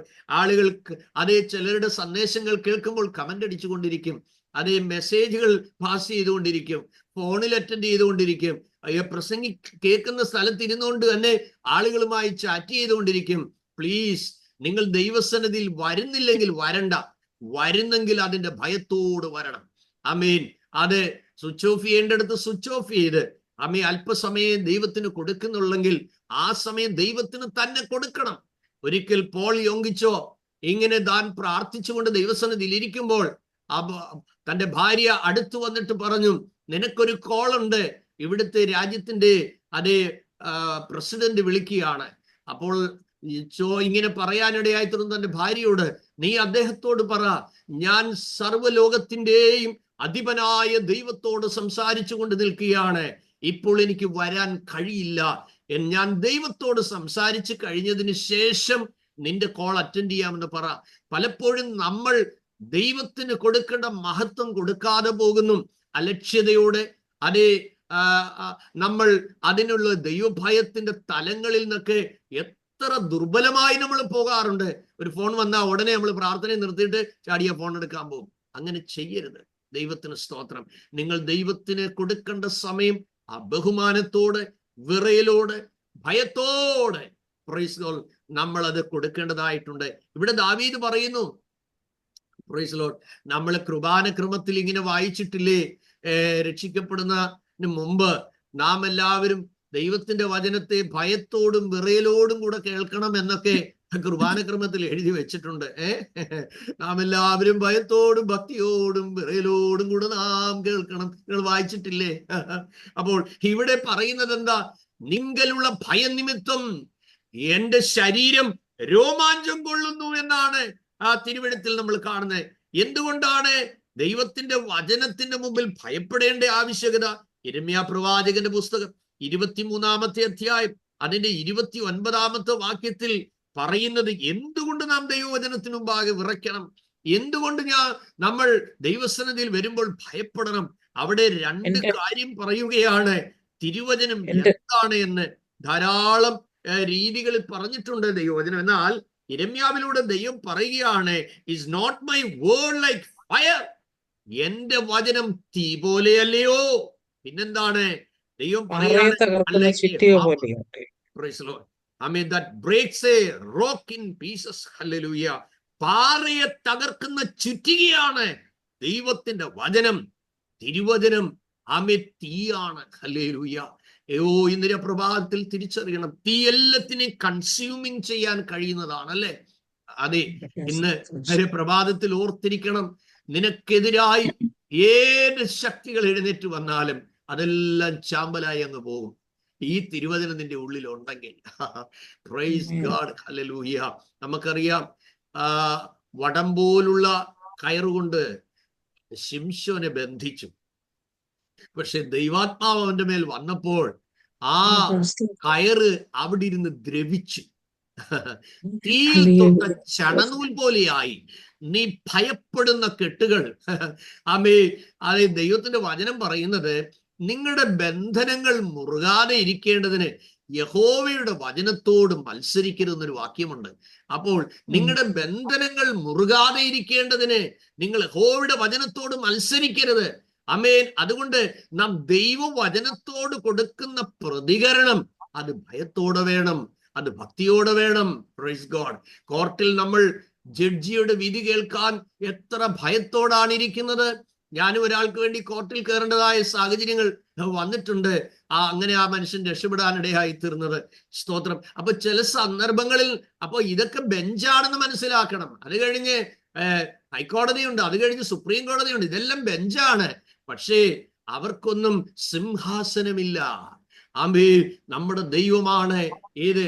അതെ, ഉന്നതന്മാരുടെ മേൽ ഒരു ഉന്നതനും അതിന്റെ മീതെ ഒരു അത്യുന്നതനുമുണ്ടെന്ന് തിരുവചനത്തിൽ എഴുതിയിരിക്കുന്ന സഹോദരങ്ങളെ, നമ്മൾക്ക് എത്രയും ഭയപ്പെടാം. നമ്മൾ രാജ്യത്തിന്റെ നിയമത്തെ റെസ്പെക്ട് ചെയ്യണം, ജഡ്ജിമാരെ റെസ്പെക്ട് ചെയ്യണം, ഒഫീഷ്യൽസിനെ റെസ്പെക്ട് ചെയ്യണം. അതെല്ലാം ആവശ്യമാണ്. മാത്രമല്ല നാം അവർക്കെല്ലാവർക്കും വേണ്ടി പ്രാർത്ഥിക്കണമെന്നും തിമോഥെയോസിനോട് പൗലോസ് പറയുന്നുണ്ട്. എന്നാൽ നമ്മൾ തിരിച്ചറിയേണ്ട യാഥാർത്ഥ്യമുണ്ട്, ഇവരുടെ എല്ലാം മേളിലുള്ള ഒരു സുപ്രീം പവർ ഉണ്ട്. ആ ദൈവത്തിന്റെ വചനമാണ് ഞാനും നിങ്ങളും ഡിസ്കഷൻ ചെയ്തുകൊണ്ടിരിക്കുന്ന ദൈവത്തിന്റെ വചനം. അതുകൊണ്ട് ഓർക്കണം, നിങ്ങളുടെ കയ്യിലിരിക്കുന്ന വചനം എന്താണ്? ഇത് തീ പോലെയാണ്. പിന്നെന്താ? ഇത് പാറയെ തകർക്കുന്ന ചുറ്റികയാണ്. ചുറ്റികയുടെ പ്രത്യേകത എന്താണ്? എല്ലാത്തിനെയും പെതുക്കെ പെതുക്കെ പൊടിക്കും, അല്ലേ? ഇത് വീണാൽ, മുട്ടയുടെ മണ്ടേ ചുറ്റിയ വീണാൽ എങ്ങനെ ഇരിക്കും? ഇതുപോലെ ഇരിക്കും. സ്തോത്രം. അവിടെ ഒന്നും ബാക്കി കാണുകയില്ല. അതുകൊണ്ട് എത്ര കട്ടിയുള്ള ഹൃദയവും തിരുവചനം കേൾക്കുമ്പോൾ അത് ഉടഞ്ഞ് താഴെ വരാനിടയായി തീരും. വളരെ വർഷങ്ങൾക്ക് മുമ്പ് കാഞ്ഞിരക്കൊല്ലി എന്ന് പറയുന്ന സ്ഥലത്ത് ഞങ്ങളിങ്ങനെ ഒരു സുവിശേഷ യോഗം നടത്താൻ വേണ്ടി പോയി ബാനർ കെട്ടി. സ്തോത്ര. പിറ്റേന്ന് തലച്ചുമട്ടയിൽ എല്ലാം ചുമ്മി സൗരങ്ങൾ കൊണ്ടുപോകണം. ഞാനവിടെ പ്രസംഗിക്കാനായിട്ട് ചെന്നപ്പോൾ ബാനറില്ല. അപ്പൊ ഞാനിങ്ങനെ വചനം ശുശ്രൂഷിക്കുമ്പോൾ വിളിച്ചു പറഞ്ഞു, എൻ്റെ സഹോദരങ്ങളെ, ഇത് ഒരു വ്യക്തിയുടെ പേരോ നാമമോ ഉയർത്താൻ വേണ്ടിയല്ല, ഇവിടെ ഇത് സുവിശേഷമാണ്. ഒരിക്കൽ ആ ദേശത്ത് ഞാനിങ്ങനെ പ്രസംഗിക്കാനായിട്ട് ചെന്നപ്പോൾ പള്ളിയിൽ നിന്ന് ഞാൻ കേൾക്കുകയാണ്, കോളാമ്പിയിലൂടെ കേൾക്കുകയാണ്, പെന്തക്കോസ്താക്കാർ ഈ ദേശത്ത് ഇറങ്ങിയിട്ടുണ്ട്, അവരെയെല്ലാം മലത്തിൽ ചൂലുമുക്കി മുഖത്തടിക്കണം. എനിക്കത് കേട്ടപ്പോൾ ഭയങ്കര രസം തോന്നി. അയ്യോ, ഈ വൈദികനെ എനിക്ക് ഇന്നൊന്ന് കണ്ടേ മതിയാകൂ എന്ന് എനിക്ക് അന്നേരെ ആഗ്രഹമായി. എനിക്ക് ചലഞ്ചസ് ഒക്കെ ഭയങ്കര ഇഷ്ടമുള്ള കാര്യമാണ്. ഞാൻ അന്നേരെ പോയി പള്ളി വിട്ടിറങ്ങി ഉടനെ ഞാന് മേടയിൽ ചെന്നു. മേടയിൽ ചെന്നേച്ച് ഞാൻ പറഞ്ഞു, അച്ചു, ഞാനാണ് ഈ ദേശത്ത് സുവിശേഷം അറിയിക്കാൻ വന്നത്. ഞാനൊരു ബൈബിൾ കോളേജിൽ അധ്യാപകനാണ്. ഞാൻ ഈ ദേശത്ത് അല്പം പ്രേക്ഷിത പ്രവർത്തനം ചെയ്യാൻ വേണ്ടി വന്നതാണ്. അപ്പോൾ അച്ഛൻ പറഞ്ഞു വന്നാട്ടെ, ഇരുന്നാട്ടെ. അച്ഛൻ എനിക്ക് കാപ്പിയൊക്കെ ഇട്ട് തന്ന് തോളിൽ തട്ടി ഞങ്ങൾ ഒരുമിച്ച് പ്രാർത്ഥിച്ചു പോരുന്നു. പിന്നീട് എവിടെ വെച്ച് കണ്ടാലും അവിടൊക്കെ അങ്ങാടി എന്നുള്ള പദമാണ് ഉപയോഗിക്കുന്നത്. കുമ്മട്ടി, അങ്ങാടി, ഇങ്ങനെയൊക്കെയുള്ള പദങ്ങളാണ് ഉപയോഗിക്കുന്നത്. പലപ്പോഴും അച്ഛൻ ജംഗ്ഷനിൽ വെച്ച് കാണുമ്പോൾ വന്ന് കൈതരും, തോളിൽ തട്ടും, ഹഗ് ചെയ്യും, കടന്നുപോകും. അപ്പൊ ആളുകളുടെ ഇടയിൽ ഒരു ചർച്ചാ വിഷയമായി, ഇതെന്തൊരു സംഭവമാ, കത്തനാർ ഇതല്ലേ പറഞ്ഞത്, അദ്ദേഹത്തോട് എന്താ ഇങ്ങനെ സഹകരിക്കുന്നത്? സഹോദരങ്ങളെ, ഭീഷണിയുടെ മുമ്പിൽ ആമ ഓട്ടിക്കകത്ത് തലവലിച്ചു കയറ്റുന്നത് പോലെ പോകാതെ നിങ്ങൾ നെഹമ്യാവ് പറഞ്ഞതുപോലെ പറയണം, സ്വർഗത്തിലെ ദൈവമാ ഞങ്ങളെ ഇവിടെ അയച്ചിരിക്കുന്നത്, സ്വർഗത്തിലെ ദൈവമാ ഞങ്ങളോട് കൂടെയുള്ളത്, സ്വർഗത്തിലെ ദൈവമാണ് ഞങ്ങളുടെ കാര്യം സാധിപ്പിക്കുന്നത്. ഞങ്ങളുടെ സമീപത്ത് ഓർത്തഡോക്സിലെ ഒരു വൈദികൻ ചാർജ് എടുക്കാൻ വന്ന സമയത്ത് ഞാൻ നേരെ അവിടെ ചെന്നു. അവിടെ ചെന്നപ്പോൾ അച്ഛൻ എന്നോട് പറഞ്ഞു, എൻ്റെ ഇടവകയിലുള്ള ആരും ഇതുവരെ പാഴ്സനേജ് വന്നില്ല, പക്ഷെ പാസ്റ്റർ വന്നല്ലോ. ഞാൻ പറഞ്ഞു, ഞാൻ ഇവിടെ അടുത്ത് താമസിക്കുന്ന ഒരു ദൈവദാസനാണ്, സുവിശേഷം പ്രസംഗിക്കുന്നയാളാണ്. ഞാൻ എന്നെ അല്പവാക്കുകളിൽ പരിചയപ്പെടുത്തി. അദ്ദേഹം പറയാ, എൻ്റെ ജീവിതത്തിൽ ആദ്യമായിട്ടാണ് എൻ്റെ പാഴ്സനേജിൽ ഒരു പാസ്റ്റർ വരുന്നത്, അങ്ങനെ കുശലം പറയുന്നത്. Praise Lord. അപ്പോൾ ഞാൻ പറഞ്ഞു, അച്ഛൻ സമയമുള്ളപ്പോൾ വീട്ടിൽ വരണം, വന്നാൽ വളരെ സന്തോഷമാണ്. ധാരാളം വൈദികർ, പല തിരുമേനിമാര്, ഇവരൊക്കെ ഒരുമിച്ചിരുന്ന്, എനിക്ക് അതിന്റെ പിക്ചറുകൾ കാണിക്കാൻ പബ്ലിക്കിൽ കോൺഫിഡൻഷ്യാലിറ്റി കീപ്പ് ചെയ്യേണ്ടത് കൊണ്ട് ഞാനത് പ്രദർശിപ്പിക്കുന്നില്ല. പല പുരോഹിതന്മാർ, പല വൈദികർ, പല കന്യാസ്ത്രീകളോട് ഒരുമിച്ചിരുന്ന് ധാരാളം പ്രാർത്ഥിക്കാൻ ദൈവം എനിക്ക് അവസരം നൽകിയിട്ടുണ്ട്. സഹോദരങ്ങളെ, നമ്മളിലുള്ള ദൈവകൃപ ഒളിച്ചും പാത്തും കൊണ്ടു നടക്കാനുള്ള ഒരു കാര്യമല്ല. നീ കത്തുന്ന വിളക്കാണെങ്കിൽ വെട്ടമുള്ളിടത്ത് പ്രാണികൾ അടുക്കും. ഇതുപോലെ നിന്നിലുള്ള പ്രകാശം എല്ലാവർക്കും പരക്കേണ്ടതിന് വേണ്ടിയാണ്. ഓർത്തിരിക്കുക, നമ്മളിലുള്ള വചനം തീ പോലെയുള്ളതാണ്, തീ പോലെയുള്ളതാണ്. എത്ര പേർക്ക് സ്തോത്രം ചെയ്യാൻ പറ്റുമെന്ന്? ആമേൻ. ഇനി നിങ്ങളെ പോരാട്ടങ്ങളെന്നും ബന്ധനങ്ങളെന്നും പറഞ്ഞ് ഒന്നും നിങ്ങളെ സ്വാധീനിക്കരുത് എന്ന് ഞാൻ ആവർത്തിച്ചു പറയുകയാണ്. പോരാട്ടം നമുക്കുണ്ട്. ആമേൻ. അത് ജഡങ്ങളോടും രക്തങ്ങളോടും അല്ല, പിന്നെന്താണ്? ആമേൻ. ഈ ലോകത്തിന്റെ അന്ധകാര ലോകാധിപതിയോടും സ്വർഗ്ലോകങ്ങളുടെ ആത്മസേനയോടുമാണ് നമുക്ക് പോരാട്ടമുള്ളത്. അതിന് നമുക്ക് കർത്താവ് നൽകിയിരിക്കുന്ന ആയുധങ്ങളുണ്ട്. അത് ധരിക്കണം. കയ്യിലെടുക്കേണ്ടത് കയ്യിലെടുക്കണം, നെഞ്ചിൽ വെക്കേണ്ടത് നെഞ്ചിലെടുക്കണം, കാലിൽ വെക്കേണ്ടത് കാലിൽ അണിയണം, തലയിലിടേണ്ടത് തലയിലിടണം. വചനം പറയുന്നു, യുദ്ധ ദിവസത്തിൽ നീ എന്റെ തലയ്ക്ക് ശിരസ്ത്രമിടുന്നു. ദൈവവേദലായിത്തീരുന്ന ഓരോ ദൈവവേദലിനും ആമേൻ കർത്താവ് പരിശീലനം കൊടുക്കുമെന്നാണ് 144 സങ്കീർത്തനം 1-ാം വാക്യത്തിൽ പറയുന്നത്. എന്റെ പാറയായ യഹോവ വാഴ്ത്തപ്പെട്ടവൻ, അവൻ യുദ്ധത്തിന് എന്റെ കൈകളെയും പോരിന് എന്റെ വിരലുകളെ അഭ്യസിപ്പിക്കുന്നു. ഇരമ്യാവിനോട് ദൈവം പറഞ്ഞ ഒരു കാര്യമുണ്ട്, അവർ നിന്നോട് യുദ്ധം ചെയ്യും, ജയിക്കയില്ല താനും. കാരണം ആമേൻ, ഞാൻ എന്റെ വചനത്തെ നിവർത്തിക്കേണ്ടതിനെ ജാഗരിച്ചുകൊള്ളും. അവർ നിന്നോട് യുദ്ധം ചെയ്യും, എന്നാൽ ജയിക്കയില്ല. വിടിവിക്കേണ്ടതിനെ ഞാൻ നിന്നോടുകൂടെ ഉണ്ട് എന്ന് ഈ യഹോവയുടെ അരുളപ്പാടെന്ന്. വചനത്തിൽ ഉറക്കുക, വചനത്തിൽ നിലനിൽക്കുക. വചനം നമ്മളിൽ വസിച്ചു കഴിയുമ്പോഴേ പ്രാർത്ഥനയുടെ ശൈലിയെല്ലാം നമുക്ക് തിരിച്ചറിയാൻ പറ്റുകയുള്ളൂ. എങ്ങനെ പ്രാർത്ഥിക്കണമെന്ന് പോലും നമുക്ക് അറിയത്തില്ല. എന്നാൽ ആത്മാവ് ഉച്ചരിച്ചുകൂടാത്ത ഞരക്കങ്ങളാൽ നമുക്ക് വേണ്ടി തുണ നിൽക്കുന്നു എന്ന് വചനത്തിൽ കാണണം. അതുകൊണ്ട് ദൈവവചനം അത് ഫയറാണ്, like fire, like a hammer. അപ്പൊ നിങ്ങളുടെ കുഞ്ഞുങ്ങൾ ആദ്യം അക്സെപ്റ്റ് ചെയ്യുന്നില്ലെങ്കിൽ, നിങ്ങളുടെ ജീവിത പങ്കാളി അക്സെപ്റ്റ് ചെയ്യുന്നില്ലെങ്കിൽ, സൗമ്യമായ ഭാഷയിൽ മെലോഡിയസ് ടോണിൽ വേണം സംസാരിക്കാൻ. എത്ര കട്ടിയുള്ള കാര്യങ്ങളാണേലും അതൊരു വിനയത്തോട് സംസാരിച്ചാൽ അത് റിജക്റ്റ് ചെയ്യത്തില്ല, അല്ലേ? അത് അക്സെപ്റ്റബിൾ ആണ്. അത് നമ്മൾ കമാൻഡിങ് ഓർഡറിൽ അടുക്കളയിൽ നിന്ന് മര്യാദയ്ക്ക് എടുത്തുകൊണ്ട് വാടി അതിഞ്ഞെന്ന് പറഞ്ഞു കഴിഞ്ഞാൽ പിള്ളേരെ പറയും തള്ള ഇപ്പൊ നടക്കത്തില്ലെന്ന് പറയും. അങ്ങനത്തെ കാലമായി. എന്നാൽ സ്നേഹത്തോടെന്ന് പറഞ്ഞ് മനെ അതിഞ്ഞോട്ടൊന്ന് എടുത്തുകൊണ്ട് വരണേ, 2 വട്ടം പറഞ്ഞു 3-ാമത്തെ വട്ടമാണേലും നമുക്ക് കലി കയറി വരുന്നുണ്ടെങ്കിലും, പണ്ടൊരു അമ്മച്ചി പറഞ്ഞു, എന്താ ഇപ്പൊ അമ്മച്ചി തല്ലാത്തെന്ന് പറഞ്ഞ പാസ്റ്റേ, പണ്ട് കലി വരുമായിരുന്നു, കലി വരാതെ എങ്ങനെ തല്ലുന്നേന്ന്. Praise God. അപ്പൊ ഇപ്പൊ കലി അങ്ങ് പോയി, ജഡത്തിന്റെ ബലമെല്ലാം, കോപം അങ്ങ് പോയി, ഇപ്പൊ സ്നേഹമാ. അടുത്ത് എന്നിട്ട് പറയാം, എന്റെ പൊന്നുമോനെ 2-3 വട്ടം ആയില്ലയോ മമ്മി വിളിച്ചിട്ട്, മക്കൾ എന്താ എടുത്തോണ്ട് വരാന്ന് പറയുമ്പോ പിന്നെ കുഞ്ഞിന്റെ ഒരു വിഷമ. പിന്നെ അടുത്ത് വന്നേച്ച് പറയും, mummy sorry mummy, sorry mummy എന്ന് എന്ത് ചെയ്യും? ഉള്ളുകൊണ്ട് പറയും.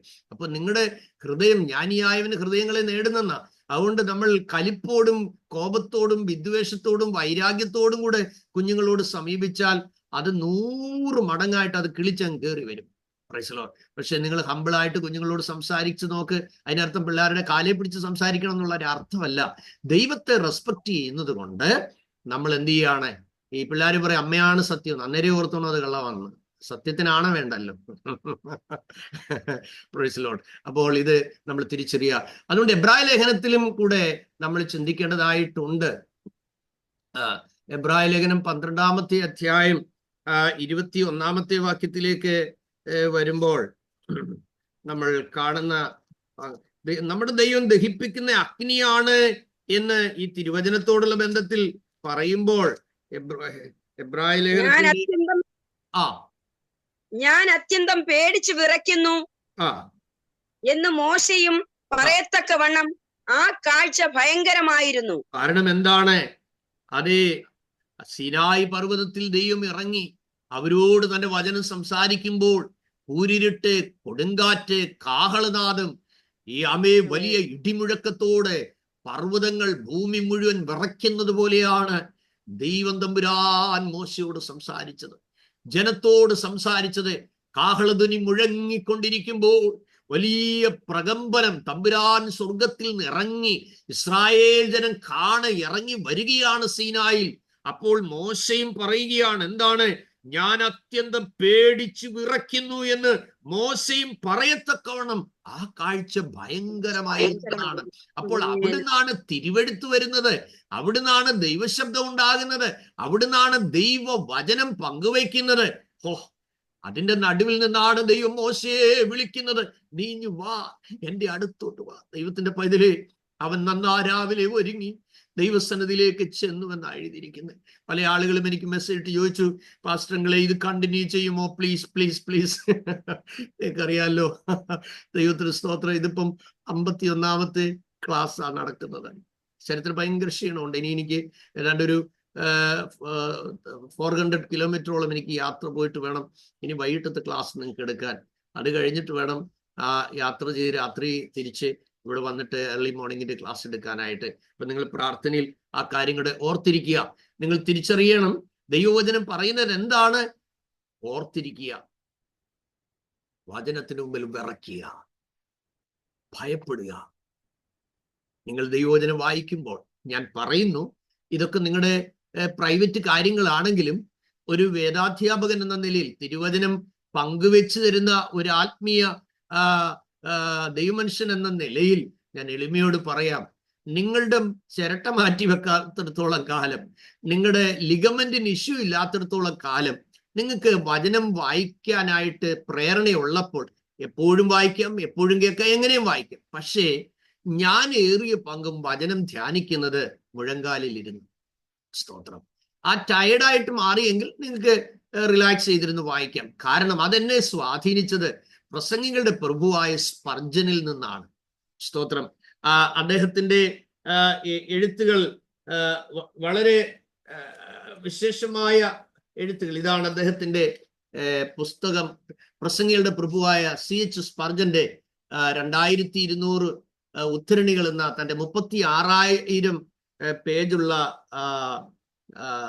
കമന്ററീസിൽ നിന്ന് തെരഞ്ഞെടുത്ത 2200 പരം ഉദ്ധരണികൾ അമേരിക്കൻ ബേക്കർ കമ്പനിയിൽ നിന്ന് ഞാൻ കോപ്പിറൈറ്റ് മേടിച്ചിട്ട് ഇത് മലയാളത്തിലേക്ക് വിവർത്തനം ചെയ്യിപ്പിച്ച് പബ്ലിഷ് ചെയ്തതാണ്.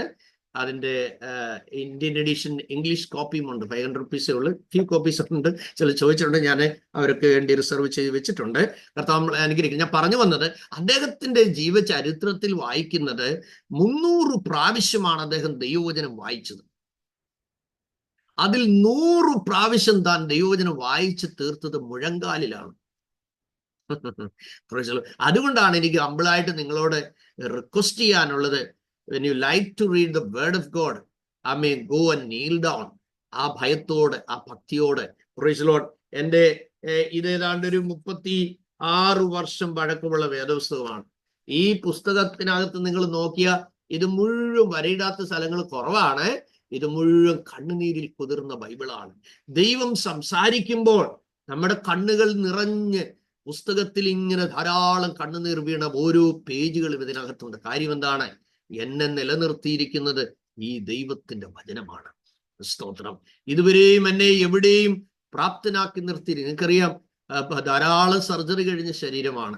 14 പേരുടെ ബ്ലഡാണ് ഇതിനകത്ത് റൺ ചെയ്തുകൊണ്ടിരിക്കുന്നത്. Praise Lord.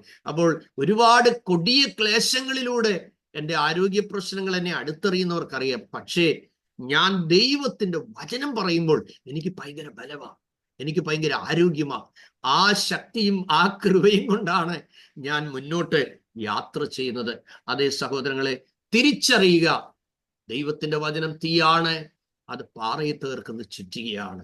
അതുകൊണ്ട് നമ്മുടെ ശരീരം ദൈവത്തിന് രോമാഞ്ചം കൊള്ളണം. ഇനി നമ്മൾ മത്തായി എഴുതിയ സുവിശേഷം 3-ാമത്തെ അധ്യായത്തിലേക്ക് വേഗം വരികയാണ്. ദൈവവചനം കേൾക്കുമ്പോൾ മനുഷ്യരിൽ ഉണ്ടാകുന്ന മാറ്റങ്ങളും പ്രതികരണങ്ങളും കൂടെ നമ്മൾ ചിന്തിച്ചിട്ട് ഇന്ന് ഈ ഭാഗം വിടുകയാണ്. അതിന് 3-ാമത്തെ അധ്യായം അതിൻ്റെ 1 മുതൽ നമ്മൾ താഴോട്ട് വേഗം ഒന്ന് വായിക്കുക. എന്താ എഴുതിയിരിക്കുന്നത്? ആ കാലത്ത്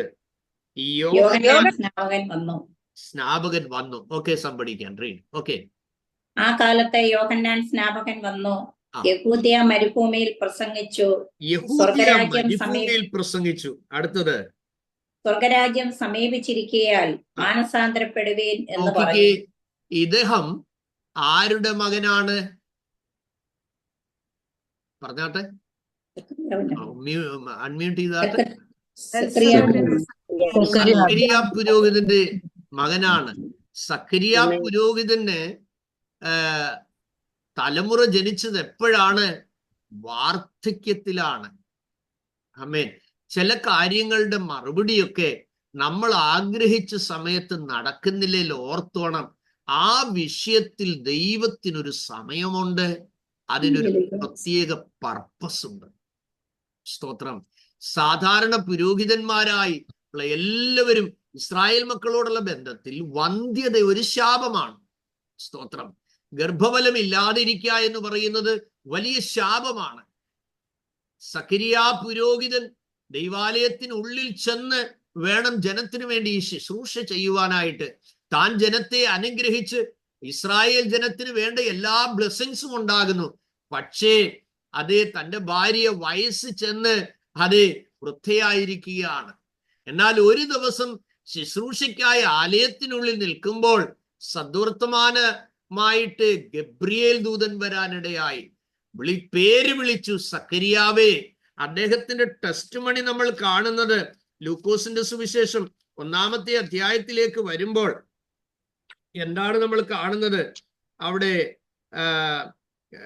അതിന്റെ 8 മുതൽ നമ്മൾ വായിക്കുമ്പോൾ, ലൂക്കോസ് 1:8 മുതൽ, അവൻ കൂറിന്റെ ക്രമപ്രകാരം ദൈവസന്നിധിയിൽ പുരോഹിതനായി ശുശ്രൂഷ ചെയ്തു വരുമ്പോൾ പൗരോഹിത്യ മര്യാദ പ്രകാരം കർത്താവിന്റെ മന്ദിരത്തിൽ ചെന്ന് ധൂപം കാട്ടുവാൻ അവന് നറുക്കു വന്നു.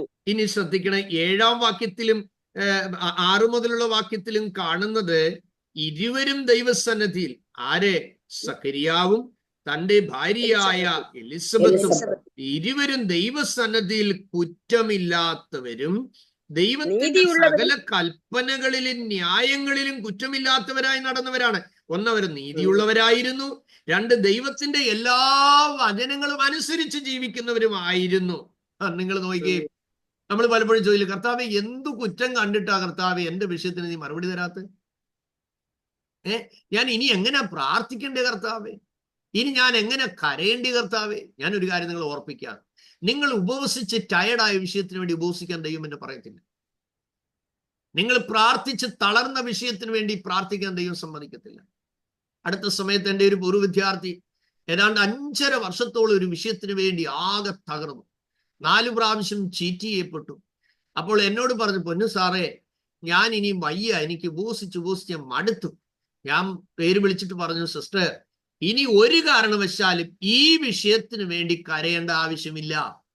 ഇനി ഈ വിഷയത്തിന് വേണ്ടി ഒരു വാക്കും പ്രാർത്ഥിക്കേണ്ട ആവശ്യമില്ല. ഈ യാത്രയിൽ നിങ്ങളുടെ സകല കാര്യങ്ങൾക്കും ദൈവം തീർപ്പ് നൽകി, ക്രമീകരണം നൽകി. സ്വസ്ഥതയോടെ നിങ്ങൾ വരും, സമാധാനത്തോടെ ദൈവം നിങ്ങളെ പറഞ്ഞയക്കുമെന്ന്. ദൈവമക്കളെ, 5.5 വർഷമായി തടയപ്പെട്ടിരുന്ന വിഷയം ഇങ്ങോട്ട് വിളിച്ച് എല്ലാ കാര്യങ്ങൾക്കും ദൈവിക ക്രമീകരണങ്ങൾ ഉണ്ടായി സ്വസ്ഥതയോടെ മടങ്ങാനിടയായി തീർന്നു. ചില വിഷയങ്ങൾക്ക് വേണ്ടി നിങ്ങൾ കുഴഞ്ഞിരിക്കുകയാണെങ്കിൽ ഞാൻ താഴ്മയോട് പറയാം, അതിന്റെ മറുപടിയുടെ സമയമായെന്ന് നീ വിളിച്ചു പറ.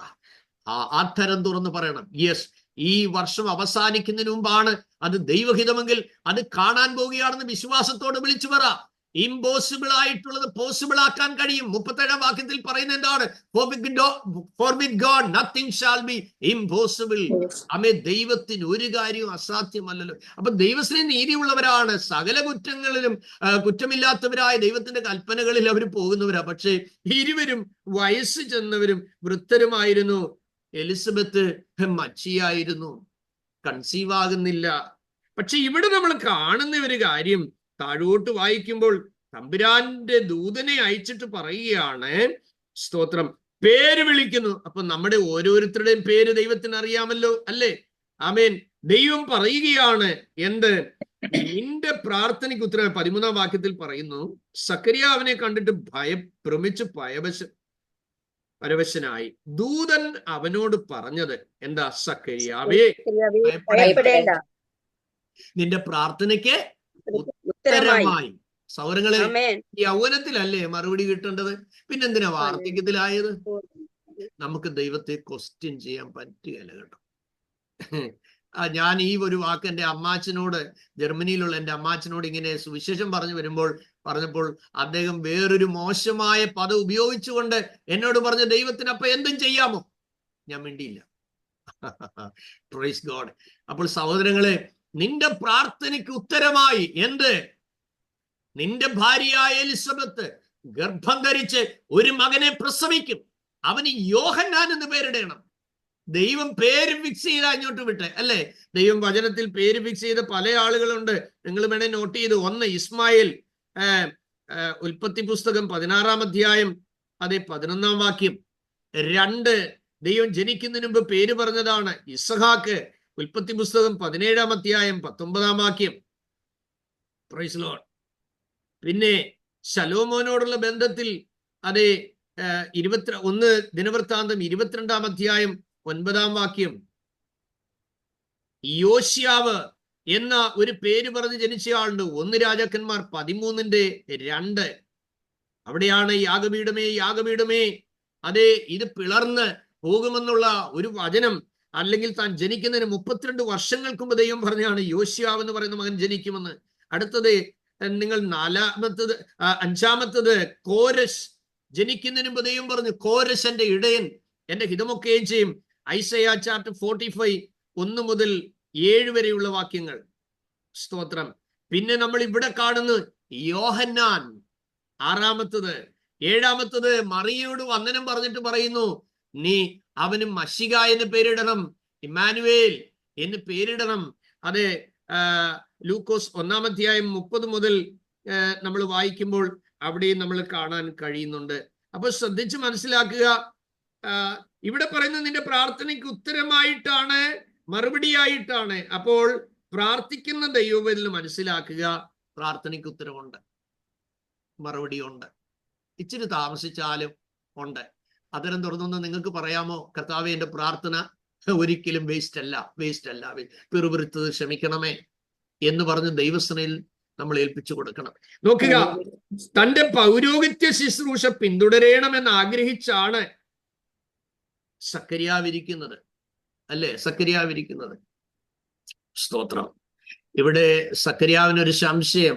ഞങ്ങൾ രണ്ടുപേരും വയസ്സരായി, എന്റെ ഭാര്യ വൃത്തയാണ്, എങ്ങനെയാ ജനിക്കുന്നത്? ദൈവശബ്ദത്തെ അവിശ്വസിച്ചപ്പോൾ ദൂതൻ പറഞ്ഞ മറുപടി ഉണ്ട്. നിവൃത്തിയാകുവാനുള്ള താൻ പറയുകയാണ്, ഞാൻ ദൈവസന്നിധിയിൽ നിൽക്കുന്ന ഗബ്രിയേലാകുന്നു. 19-ാം വാക്യം. നിന്നോട് സംസാരിപ്പാൻ, ഈ സദ്വർത്തമാനം നിന്നോട് അറിയിപ്പാനും എന്നെ അയച്ചിരിക്കുന്നു. അപ്പൊ ഗബ്രിയേലാണ് ഗുഡ് ന്യൂസ് പറയുന്ന ആള്. പ്രധാന ദൂതൻ ആരാന്നറിയാമോ? മീഖായേൽ. ലേഖനം 9-ാം വാക്യത്തിൽ അതുണ്ട്. റെഫറൻസ് വേണേ കുറിച്ച് വെക്കുക. അപ്പോൾ നിങ്ങൾ ശ്രദ്ധിക്കുക. അപ്പോൾ ഗബ്രിയേൽ വന്ന് പറയുകയാണ്, ഞാൻ ദൈവസന്നിധി നിൽക്കുന്ന ഗബ്രിയേലാണ്. നിങ്ങൾ ശ്രദ്ധിച്ചു നോക്കിയേ. ഒരു ദൈവദാസനോ ആരെങ്കിലും ഒരു പ്രവാചകൻ വന്ന് സക്കറിയാവിനോട് പറഞ്ഞ അന്നേരേ 2 പൊട്ടീരി കൊടുക്കും. പോടാ കൊച്ചനെ, നിനക്ക് ബോധമില്ലയോ? എൻ്റെ മാവിയുടെ ഒരു മകൾ വിവാഹം കഴിഞ്ഞ്, എൻ്റെ ഓർമ്മ ശരിയെങ്കിൽ ഏതാണ്ട് 25-26 വർഷം കഴിഞ്ഞു, ഒരു ശവക്കോട്ടയിൽ ഇങ്ങനെ നിൽക്കുമ്പോൾ, ഇങ്ങനെ ശവോടൊക്കെ കഴിഞ്ഞ് വന്നപ്പോൾ എന്നോട് പറഞ്ഞു, ഐമോനെ, വീടിന്റെ വാർപ്പ് നടക്കുക എന്ന്. അപ്പൊ ഞാനിങ്ങനെ പറഞ്ഞു, ആ ഹോളിന്റെ നടുക്ക് ഒരു ഹൂക്കൂട് ഇട്ടേരെന്ന് പറഞ്ഞു. എന്നോട് ചോദിച്ചു, എന്തിനാടാ ഹൂക്ക് ഇടുന്നേ? ഞാൻ പറഞ്ഞു, കൊച്ചിനെ ആട്ടാനാ. എന്നോട് പറഞ്ഞ്, ഓടാ ഉപദേശി, നീ എന്നെ കളിയാക്കണ്ടാടാ, ഞാൻ മച്ചിയായതുകൊണ്ടല്ലോടാ നീ എന്നെ കളിയാക്കുന്നത്. ഞാൻ ആ ശവക്കോട്ടയിൽ നിന്ന് എൻ്റെ മാവിയുടെ മോടെ വയറിലോട്ട് ഇങ്ങനെ കൈവച്ചിട്ട് ഞാനിങ്ങനെ പറഞ്ഞു, എന്റെ സാലിമാമേ, ഈ ഉദരത്തിൽ ദൈവം നിങ്ങൾക്കൊരു ആൺകുഞ്ഞിനെ തരുമെന്ന് ഈ ശവക്കോട്ടയിൽ നിന്ന് ദൈവാത്മാവ് എന്നോട് പറയുന്നുവെന്ന് ഞാൻ അവരോട് പറഞ്ഞു. അപ്പൊ എന്നോട് പറഞ്ഞടാ, നീ എന്നെ കളിയാക്കണ്ട. ഞാൻ പറഞ്ഞ, മാമേ, ദൈവം ഈ ഉദരത്തിൽ ഒരു ശിശുവിനെ തരും. സ്തോത്രം. അമ്മ കരഞ്ഞ് അങ്ങ് പോയി. ഇന്ന് ആ മോൻ 24 വയസ്സുണ്ട്. ദൈവത്തിന് സ്തോത്രം. Price God, hallelujah. ഞങ്ങളുടെ പുനലൂരിൽ സമീപത്ത് താമസിക്കുന്ന ഒരു ഹിന്ദു ഫാമിലി ഉണ്ട്. അവർക്ക് വലിയ റിച്ച് പീപ്പിൾ ആണ്. ആ കുടുംബത്തിൽ ഒരിക്കൽ ദൈവാത്മാവ് എന്നോട് പറഞ്ഞു, ആ മകളോട് പറയണം, നിനക്ക് ദൈവം ഒരു ആൺകുഞ്ഞിനെ തരാൻ പോകുന്നു. അപ്പൊ ഞാൻ ആ വീട്ടില് ഉള്ള ആ ഗ്രഹനാഥന്റെ അരികിൽ ചെന്നിട്ട്, തേജസ് എന്നാണ് ആ ഭവനത്തിന്റെ പേര്, ആ വീട്ടിൽ ചെന്നിട്ട് ഞാനിങ്ങനെ പറയാനിടയായി തീർന്നു, സാറേ, മകൾ വരുമ്പോൾ, ഞങ്ങൾ തൊട്ട് നൈബറാണ്, ഒരു റോഡിന്റെ വ്യത്യാസം, എന്നെ കാണാനൊന്ന് വരണം, എനിക്ക് ഒരു കാര്യം പറയാനുണ്ട്. എന്നിട്ട് അദ്ദേഹത്തോട് പറഞ്ഞു, ഈ മകൾക്കൊരു ആൺകുഞ്ഞിനെ ദൈവം നൽകുമെന്ന് പരിശുദ്ധാത്മാവിനോട് പറയുന്നുവെന്ന്. പെട്ടെന്ന് എന്നെ അദ്ദേഹം വിളിച്ച് അദ്ദേഹത്തിന്റെ മുറിയിലേക്ക് കൊണ്ടുപോയിട്ട് പറഞ്ഞു, ദാ ഈ കിടക്കുന്ന കുഞ്ഞിനെ കണ്ടോ? ഈ കുഞ്ഞിന് 8-9 വയസ്സായി. ഈ കുഞ്ഞ് ഇതുവരെയും പ്രസവിച്ചതിന് ശേഷം സംസാരിച്ചിട്ടില്ല, നടന്നിട്ടില്ല. ഇങ്ങനെ ജനിച്ച നാള് മുതൽ ഈ കുഞ്ഞിങ്ങനെ ബെഡിലാണ്. അതുകൊണ്ട് ഒരു കുഞ്ഞിനെ കൺസീവ് ചെയ്യാൻ അവർക്ക് കഴിയത്തില്ല, പ്രീമച്ചുറായി പോവും, അത് കൺസീവ് ചെയ്യാൻ പറ്റത്തില്ല എന്ന്. അപ്പൊ ഞാൻ അദ്ദേഹത്തോട് പറഞ്ഞു, സർ, ഞാൻ പ്രാർത്ഥിക്കുമ്പോൾ ദൈവം എന്നോട് സംസാരിച്ച കാര്യമാണ് ഞാൻ നിങ്ങളോട് വന്ന് പറഞ്ഞത്. വന്നപ്പോൾ അഞ്ചു എന്നാണ് പേര്. അതെ, ഞാൻ ആ മകളെ കണ്ടു. ഞാൻ പറഞ്ഞു, സിസ്റ്റർ, ഞാൻ കഴിഞ്ഞ ദിവസം ഈ ദേശത്തിൽ നിങ്ങൾക്ക് വേണ്ടിയെല്ലാം പ്രാർത്ഥിക്കുമ്പോൾ എൻ്റെ ഉള്ളത്തോട് ദൈവം ഇടപെട്ടു, നിങ്ങൾക്കൊരു ആൺകുഞ്ഞിനെ കർത്താവ് നൽകുന്നുവെന്ന്. അവർ ആ നടുറോഡിൽ നിന്ന് കരഞ്ഞിട്ട് എന്നോട് പറഞ്ഞു, എനിക്ക് കൺസീവ് ചെയ്യാൻ പറ്റത്തില്ല, എനിക്ക് ജനിക്കുന്ന കുഞ്ഞുങ്ങളെല്ലാം പ്രീമച്ചറായി പോവും. ആ പൈതലിന് വേണ്ടി പ്രാർത്ഥിച്ചു. പിറ്റേ മാസം ദൈവം അവൾ ഗർഭിണിയായി എന്ന് അറിയുവാനിടയായി തീർന്നു. നിങ്ങൾക്ക് കേൾക്കണോ, എൻ്റെ ഉള്ളത്തോട് ഭയങ്കരമായ പോരാട്ടങ്ങൾ നെഗറ്റീവായിട്ട് വന്നു. പൈശാചിക മണ്ഡലം എന്നോട് മന്ത്രിക്കുകയാണ്, ഈ കുഞ്ഞ് പ്രീമച്ചുറായിട്ടേ കിട്ടത്തുള്ളൂ എന്ന്. സ്തോത്രം. അപ്പോൾ പരിശുദ്ധാത്മാവിനോട് പറഞ്ഞു, ഈ മൂത്ത പൈതൽ മരിച്ചു പോകും, രണ്ടാമത് ദൈവം നിങ്ങൾക്ക് തരുന്ന കുഞ്ഞ് നിങ്ങൾക്ക് ശാശ്വതമായി നിൽക്കും, അത് ഒരു അനുഗ്രഹമായിരിക്കുമെന്ന്. നിങ്ങൾക്കറിയാമോ, ഞാനും എൻ്റെ വൈഫും ചേർന്നിട്ട് മാറിയും തിരിഞ്ഞും ആ കുഞ്ഞിനെ ഡെലിവറി ആകുന്നിടം വരെ ഉച്ചവരെ ഞങ്ങൾ അവർക്ക് വേണ്ടി ഉപവസിച്ചു. ദൈവത്തിന് സ്തോത്രം. ആരോഗ്യമുള്ള ഒരു ആൺകുഞ്ഞിനെ ദൈവം അവർക്ക് കൊടുത്തു. Praise Lord. ഇടയ്ക്കിടയ്ക്ക് എന്നെ കാണുമ്പോൾ ഓടി വരും, അവർക്ക് വലിയ സന്തോഷമാണ്. Praise Lord. അപ്പോൾ ഒരു ദിവസം ആ സഹോദരി എന്നോട് പറഞ്ഞത് എങ്ങനെയാണ്, പൊന്നു പാസ്റ്ററേ, ഇവനെ അടിക്കാൻ പിടിച്ചാൽ ഇവൻ ഓടി വന്നിട്ട് എന്നോട് പറയും, തള്ളേ, എന്നെ തല്ലിക്കൊല്ലല്ലേ, താഴത്തെ പാസ്റ്റപ്പച്ചൻ പ്രാർത്ഥിച്ച് മേടിച്ച കുഞ്ഞാ ഞാന്, എന്നെ തല്ലല്ലേ എന്ന് പറയുമെന്ന്. ദൈവത്തിന് സ്തോത്രം. ഇമ്പോസിബിൾ എന്ന് തോന്നുന്നിടത്ത് പോസിബിൾ ആക്കി തീർക്കുവാൻ നമ്മുടെ ദൈവത്തിന് കഴിയും. ഈ ദിവസങ്ങളിൽ തിരുവചനം പഠിക്കുന്ന നിങ്ങളെ ഓരോരുത്തരെയും ദൈവം അതിശക്തമായ നിലയിൽ ഉപയോഗിക്കുമെന്നുള്ളതാണ് എൻ്റെ വിശ്വാസവും എൻ്റെ പ്രാർത്ഥനയും. അറച്ചു നിൽക്കാനല്ല, മറ്റ് ദൈവദാസന്മാരെ വിളിക്കാനല്ല, മറ്റ് പ്രവാചകന്മാരിൽ ആശ്രയിക്കാനല്ല. ഈ ദിവസങ്ങളിൽ വചനം തീയാണെങ്കിൽ എല്ലാ ബോണ്ടേജിനെയും കൺസ്യൂമിങ് ചെയ്യാൻ അതിന് കഴിയുമെന്ന് പറയാം. ആമേൻ. വചനം ചുറ്റുകയാണെങ്കിൽ ഏത് ഹാർഡായിട്ടുള്ള പ്രതലത്തെയും പാറ പോലെ കട്ടിയുള്ള ഹൃദയങ്ങളെ ഈ തിരുവചനം ഉരുവിട്ട് പ്രാർത്ഥിച്ചുകൊണ്ടേയിരിക്കുക. ദൈവശക്തിയായി ദൈവവചനം ആത്മാവിൽ നിറഞ്ഞ് നിങ്ങൾ പറയുമ്പോൾ ഉടയേണ്ടതുപോലെ ദൈവം ഉടച്ച് പൊടിച്ച് തവിട് പൊടിയാക്കി അവരുടെ ഹൃദയം മാംസമുള്ള തലത്തിലേക്ക് നയിക്കുവാൻ പരിശുദ്ധാത്മാവിന് കഴിയും. ഇവിടെ യോഹന്നാനെ കുറിച്ച് തന്റെ പിതാവ് ആഗ്രഹിച്ചത് ഇതാ പൗരോഹിത്യത്തിന് അനന്തര ശുശ്രൂഷയിലേക്ക് വരികയാണ്. പക്ഷേ തന്നോട് ദൈവം പറഞ്ഞു, ഇതെന്താ, അവന്റെ മേൽ ഒരു അഭിഷേകം വരും. ആ അഭിഷേകം ആരുടെ മേൽ ഉള്ളതിന് തുല്യമാണ്?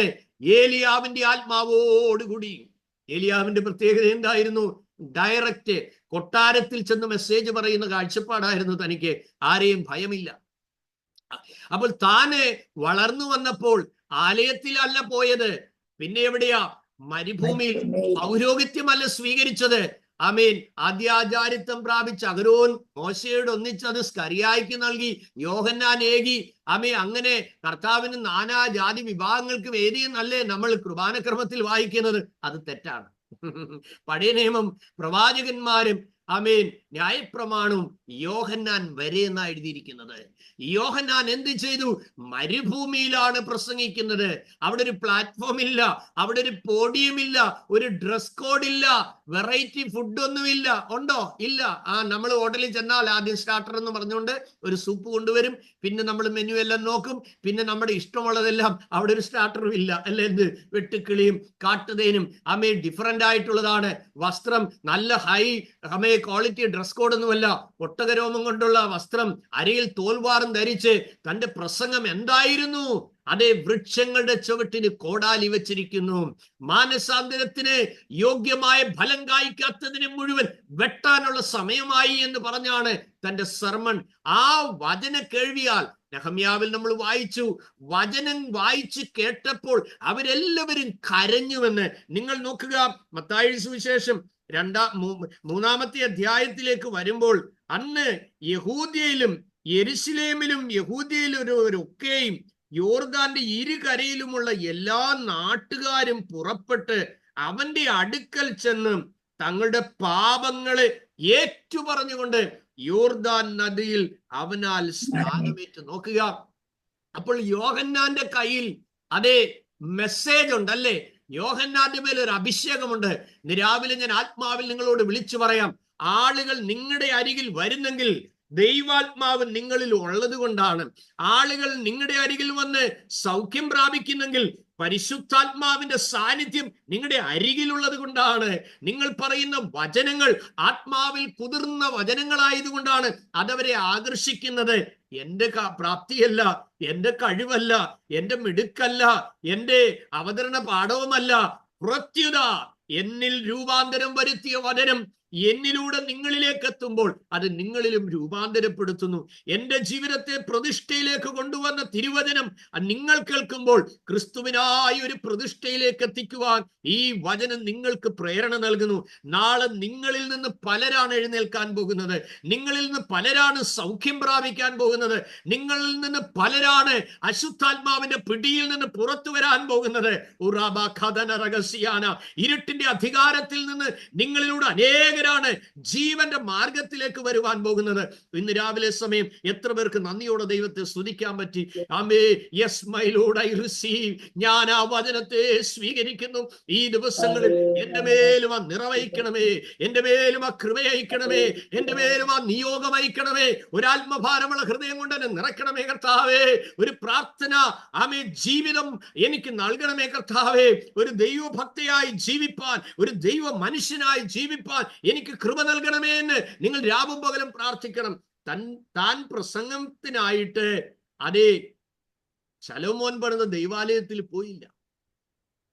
തന്റെ മേലുള്ള അഭിഷേകം മരുഭൂമിയിൽ നിർത്തുന്നതാ. ഇന്ന് രാവിലെ നിങ്ങൾ തിരിച്ചറിയണം, നിങ്ങളുടെ മേൽ പകർന്നിരിക്കുന്നത് എന്താണ് എന്ന് നിങ്ങൾ തിരിച്ചറിയണം. എങ്ങും ഇടിച്ചു കയറി ഒരു സ്റ്റേജിന് പോകണ്ട, എങ്ങും ഇടിച്ചു കയറി ഒരു പ്രബോധനത്തിന് പോകണ്ട, എങ്ങും ഇടിച്ചു കയറി ഒരു അവസരത്തിന് പോകണ്ട. നിന്റെ മേലുള്ള വിളി അനുസരിച്ച് നിന്റെ വാതിലുകൾ തുറന്നു വരും. യേശുവിന്റെ നാമത്തിൽ ജയം. ആമേൻ. നിന്റെ മേൽ പകർന്നിരിക്കുന്ന ദൈവകൃപ ഏതാണെന്ന് തിരിച്ചറിഞ്ഞ് അതിന്റെ മുമ്പിൽ പ്രതിഷ്ഠിക്കുകയും ശൗലോ മേൽക്കുമേൽ ശക്തി പ്രാപിച്ചു എന്നാണ് എഴുതിയിരിക്കുന്നത്. ഒരിക്കൽ ആമേ കിട്ടിയ അഭിഷേകവും 2 മുറി അന്യഭാഷയും കൊണ്ട് നമ്മൾ ഓടരുത്. വർഷങ്ങൾക്ക് മുമ്പ് ആൻഡ് മനസ്സിൽ ഞാൻ ആയിരുന്നപ്പോൾ ജർമ്മനിയിൽ നിന്ന് ഒരു ടീം അഭിഷേകത്തിന്റെ ശുശ്രൂഷ ചെയ്യാനായിട്ട് കടന്നു വന്നു. ഇപ്പൊ ഞങ്ങൾ സ്റ്റേജിലുണ്ട്. അപ്പോൾ അദ്ദേഹം പ്രസംഗിക്കുന്ന കൂട്ടത്തിൽ ജർമ്മൻ സായിപ്പ് പറഞ്ഞു, അതെ, നിങ്ങൾ എല്ലാവരും ഇപ്പോൾ അഭിഷേകം പ്രാപിക്കാൻ പോവുകയാണ്. അതുകൊണ്ട് ആ ടീമിലുള്ളവർക്ക് പരിഭാഷ ചെയ്യേണ്ടതിന് ഓരോരുത്തരെ ഇങ്ങനെ കൊണ്ടുപോയി. അപ്പോൾ ഒരു ഓർത്തഡോക്സ് ബാക്ക്ഗ്രൗണ്ടിലുള്ള ഒരു മാതാവും മകളും വളരെ ദാഹത്തോടെ അഭിഷേകം പ്രാപിക്കാൻ മുന്നിലോട്ട് വന്നു. ഇപ്പൊ സായിപ്പ് എന്നോട് പറഞ്ഞു, അതെ, നീ ഒരു കാര്യം ചെയ്യണം, അവരോട് പറ, ഞാൻ പറഞ്ഞു തരുന്ന കാര്യം നിങ്ങൾ അതുപോലെ പറയണമെന്ന്. അപ്പോൾ എനിക്ക് തോന്നി ഇതിനകത്ത് എന്തോ ഒരു മിസ്റ്റേക്ക് ഉള്ളതുപോലെ എനിക്ക് തോന്നി. അപ്പോൾ സായിപ്പ് പറഞ്ഞു, ഇപ്പോൾ നിങ്ങൾ അഭിഷേകം പ്രാപിക്കാൻ പോവുകയാണ്, അതെ നിങ്ങൾ അതിന് ഒരുങ്ങി നിന്നോ എന്ന് പറഞ്ഞ് ഇങ്ങനെ നിർത്തിയതിനു ശേഷം സായിപ്പ് 2-3 അന്യഭാഷ പറഞ്ഞു കൊടുത്തു. അപ്പൊ സായിപ്പിന്റെ മുഖത്ത് നോക്കിയിട്ട് പറഞ്ഞു, നീ പിശാചാണ്, നിന്നെ ഇപ്പോ ഉപയോഗിക്കുന്ന പിശാചാണ്. സ്തോത്രം. ഞാൻ അവരോട് പറഞ്ഞു, പിന്നെ സഹോദരങ്ങളെ, ഇത് അഭിഷേകമല്ല, കാണാതെ പഠിച്ച അന്യഭാഷ കൊണ്ടുവന്ന് പറഞ്ഞ് അവരെ കേൾപ്പിച്ചിട്ട് അത് സ്പീഡിൽ പറയുന്നതല്ല അഭിഷേകം.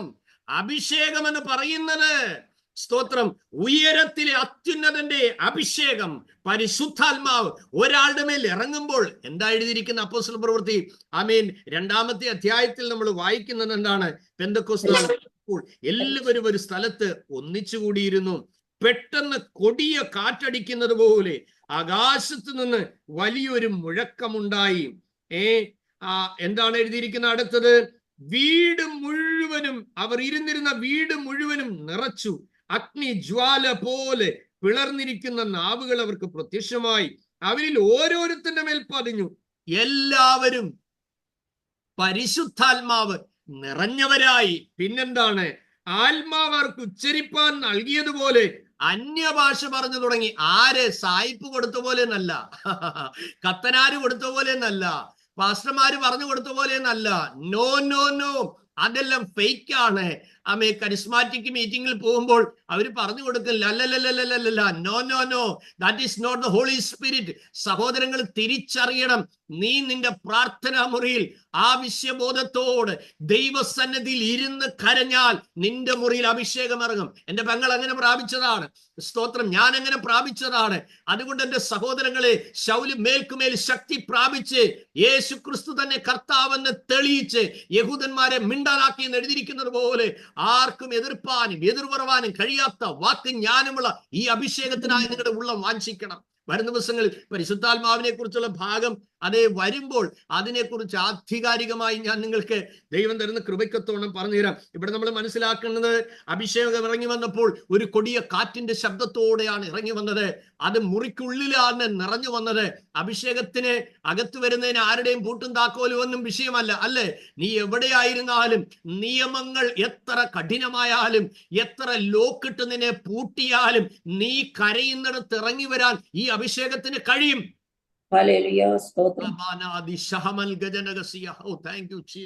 ഈ ദിവസങ്ങളിൽ ദൈവമക്കളെ, അതേ കേട്ട് പരിചയിച്ച അന്യഭാഷയല്ല പറയേണ്ടത്. പല കൊച്ചുങ്ങളും പറയും, അതെ തോമാച്ചേട്ടന്റെ അഭിഷേകം പ്രാപിച്ചാൽ ഇങ്ങനെ അന്യഭാഷ പറയുന്നത്. നിങ്ങൾ കണ്ടിട്ടില്ലേ? പിള്ളേര് വീട്ടിൽ വന്നേച്ച് ഓരോ അച്ചായന്മാരുടെയും ഓരോ അമ്മാമ്മമാരുടെയും അന്യഭാഷ പറഞ്ഞ് അവര് പറയാറുണ്ട്, അല്ലേ? നമ്മളത് പ്രോത്സാഹിപ്പിക്കരുത്. കാരണം അതൊരു ദൈവദൂഷണമാണ്. കുഞ്ഞുങ്ങളോട് സ്നേഹത്തോട് പറയണം, നിങ്ങളും അത് കേട്ടിരുന്ന് ചിരിക്കാൻ പോകരുത്. കുഞ്ഞുങ്ങളോട് പറയണം, മക്കളെ അത് പറയരുത്, അത് ദൈവസന്നിധിയിൽ അത് തെറ്റാണ്, അത് യേശുപ്പച്ചന് ഇഷ്ടമുള്ള കാര്യമല്ല. അതുകൊണ്ട് ആരാധന മനുഷ്യനോടല്ല, ദൈവത്തോടാണ്. ടീച്ചിങ് മനുഷ്യനോടാണ്. അത് നമ്മൾ തിരിച്ചറിയണം. അതുകൊണ്ട് അവിടെ എല്ലാവർക്കും അഗ്നിജ്വാല പോലെ പിളർന്ന നാവുകൾ കിട്ടി. എന്നിട്ട് എഴുതിയിരിക്കുന്നത്, ആത്മാവുച്ചരിപ്പാൻ നൽകിയതുപോലെ, ആത്മാവുച്ചരിപ്പാൻ നൽകിയതുപോലെ. സ്തോത്ര സ്തോത്ര സ്തോത്ര. അന്യഭാഷ പറഞ്ഞു തുടങ്ങി. നമ്മള് ഈ പല ഭാഷ, ഹിന്ദിയിലോ തമിഴിലോ തെലുഗുവിലോ ഈ ഭാഷകളിലൊക്കെ അത്യാവശ്യം അല്പമൊക്കെ ഞാൻ സംസാരിക്കും. ഇപ്പം യേശു പ്രഭു കാൽവറിയിൽ മരിച്ചിനാടും, ഈ കുരിഞ്ചു മരിച്ചിനാടും, ആ കുരിഞ്ചു മരിച്ചിനാടും, അന്തര കുരിഞ്ചു മരിച്ചിനാട് എന്ന് പറഞ്ഞു കഴിഞ്ഞാൽ കർത്താവായ യേശു ക്രിസ്തു നിങ്ങൾക്ക് വേണ്ടി മരിച്ചു, എനിക്ക് വേണ്ടി മരിച്ചു, എല്ലാവർക്കും വേണ്ടി മരിച്ചു എന്ന് പറയുന്നു. Praise the Lord. അപ്പോ അത് അന്യഭാഷയാ, അത് ദൈവത്തിന്റെ ഭാഷയല്ല സഹോദരങ്ങൾ. പരിശുദ്ധാത്മാവ് വരുമ്പോൾ, നിങ്ങളെ ദൈവം നിറയ്ക്കുമ്പോൾ, വചനത്തിൽ കാണുന്ന വിക്കി വിക്കി പറയുന്ന അധരങ്ങളാൽ അന്യഭാഷ എന്ത്, അന്യഭാഷ എങ്ങനെയാണ്, ഇതിനെക്കുറിച്ചൊക്കെ പരിശുദ്ധാത്മാവ് എന്ന് പറയുന്ന വിഷയം എടുക്കുമ്പോൾ നിങ്ങൾക്ക് ചോദ്യങ്ങളുണ്ടെങ്കിൽ ആ സമയത്ത് നമുക്ക് പരസ്പരം ഡിസ്കഷൻ ചെയ്യാനും ഒക്കെ അവസരമുണ്ടാകും. നമ്മൾ പോർഷനിലേക്ക് തിരിച്ചു വരട്ടെ. എന്താണ്? യോഹന്നാനെ നിർത്തിയ മരുഭൂമിയിലാണ്. അപ്പൊ ദൂതുള്ളവൻ മരുഭൂമി ഇന്നാലും വിടിവിക്കപ്പെടേണ്ട അവിടെ വരും, അല്ലേ? അപ്പൊ നിന്റെ മേലുള്ള അഭിഷേകം പെർഫെക്റ്റ് ആണോ? ദൈവം വിടിവിക്കാൻ കണ്ടവരെ നിന്റെ അടുക്ക് കൊണ്ടുവരുമെന്ന് അതിനർത്ഥം. സ്തോത്രം സ്തോത്രം. എങ്ങും ഇടിച്ചു കയറി പോകണ്ട കേട്ടോ. വയൽ വിശാലമാണ്. നിങ്ങൾക്ക് ചർച്ചിനകത്തല്ല മിനിസ്ട്രി. ദൈവവചനം പഠിക്കുന്ന വേദവിദ്യാർത്ഥികളോട് ഞാൻ പറയുന്നു, വയൽ വിശാലമാണ്. അയ്യോ പാസ്റ്റർ, എനിക്ക് സാക്ഷി പറയാൻ സമയം തന്നില്ല. നിങ്ങൾക്ക് ഇഷ്ടം പോലെ വെളിയിൽ പോയി സാക്ഷി പറഞ്ഞൂടെ? അവിടെ തന്നെ 10 ഗ്ലോറിയും ആലേലിയായും പറഞ്ഞ് കൊഴുപ്പ് കൂട്ടി അവിടെ തന്നെ പറയണമെന്ന് എന്താണ് നിർബന്ധം? രക്ഷിക്കപ്പെടാത്തവരുടെ അരികിലേക്കല്ലേ നിങ്ങൾ വെളിച്ചമായി ചെല്ലേണ്ടത്? ഇരുളിലിരിക്കുന്ന ജനമല്ലേ വലിയ വെളിച്ചം കാണേണ്ടത്? മരണ നിഴലിലിരിക്കുന്നവരല്ലേ ഈ ജീവനിലേക്ക് വരേണ്ടത്? ചിതറിപ്പോയവരെല്ലാം ആലയത്തിനകത്ത് പ്രസംഗിച്ചു എന്നല്ല എഴുതിയിരിക്കുന്നത്.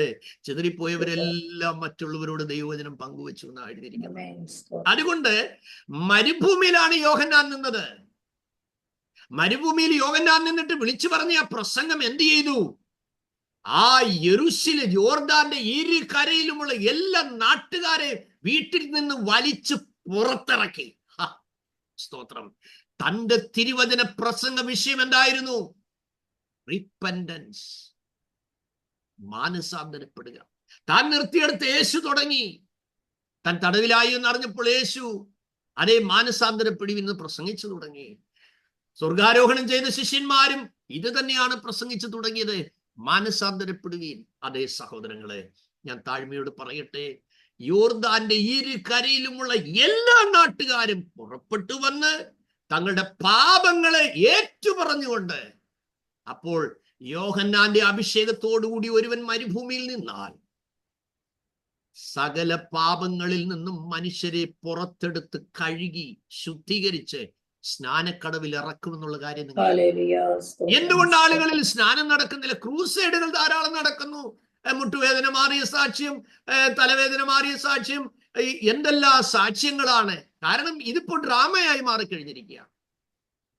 ഇത് വലിയ പ്രഹസനങ്ങളായി മാറിക്കഴിഞ്ഞിരിക്കുകയാണ്. ചോദ്യം, എത്ര പേര് സ്നാനപ്പെട്ട് ദൈവം വന്നു?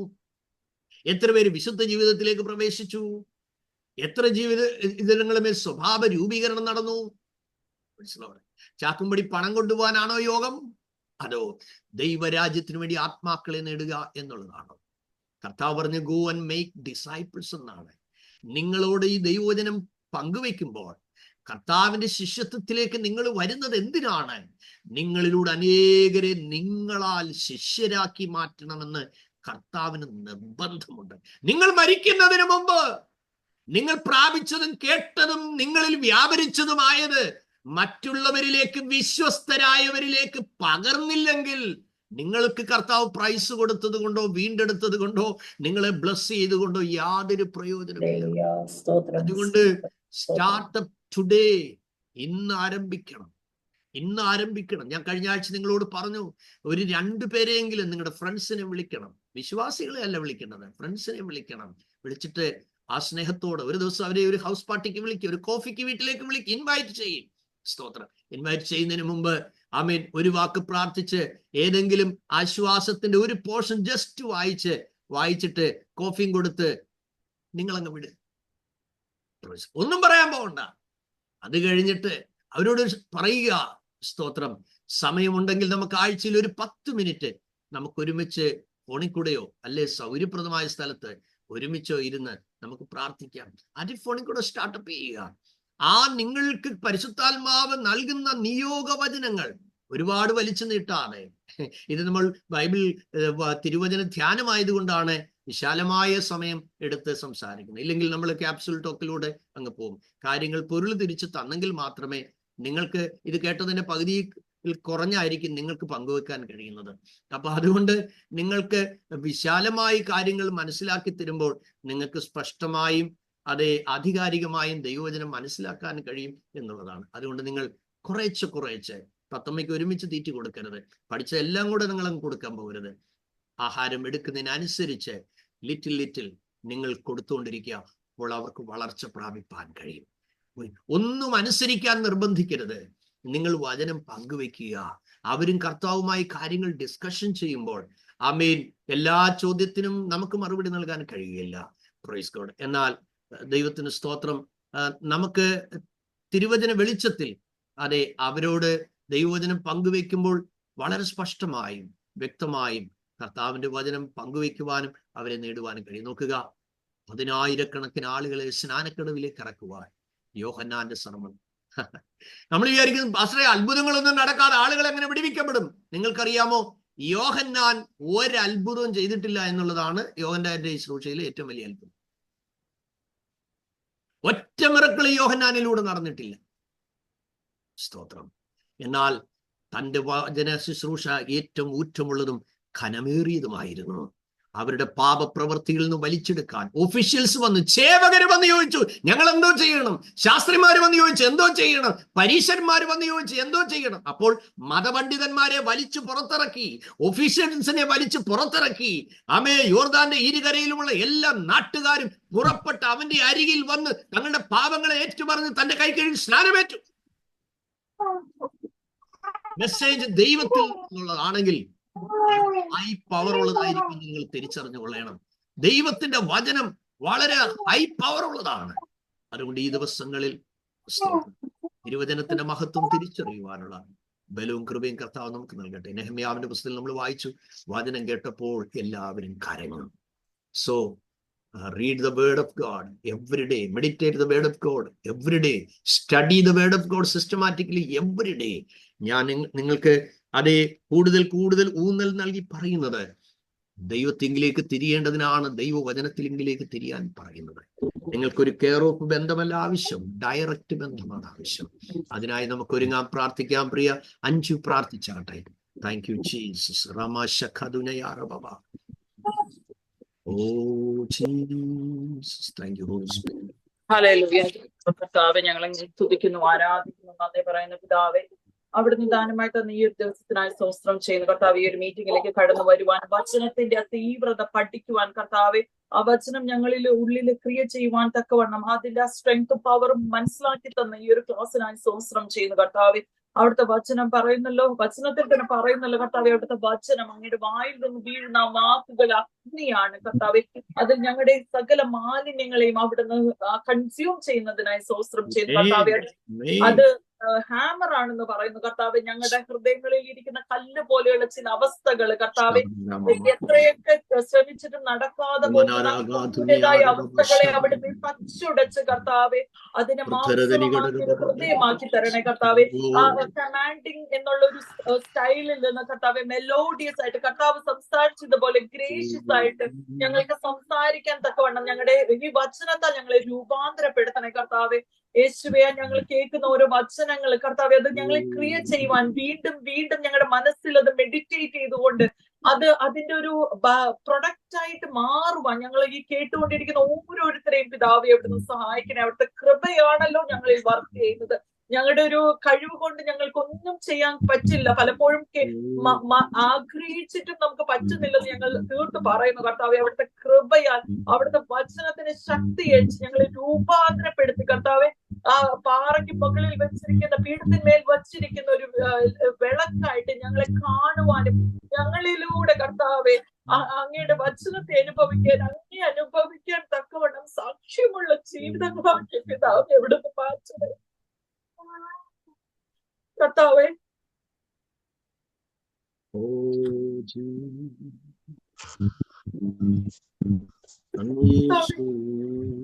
ഞങ്ങൾ കേട്ട വചനങ്ങളാൽ അവിടുന്ന് ഒരു ദിവസം ഞങ്ങളെ ന്യായം വിധിക്കുമെന്ന് കർത്താവ് വചനങ്ങൾ പ്രമാണിപ്പാൻ ഞങ്ങൾക്ക് കൃപ നൽകണേ പരിശുദ്ധാത്മാവേ.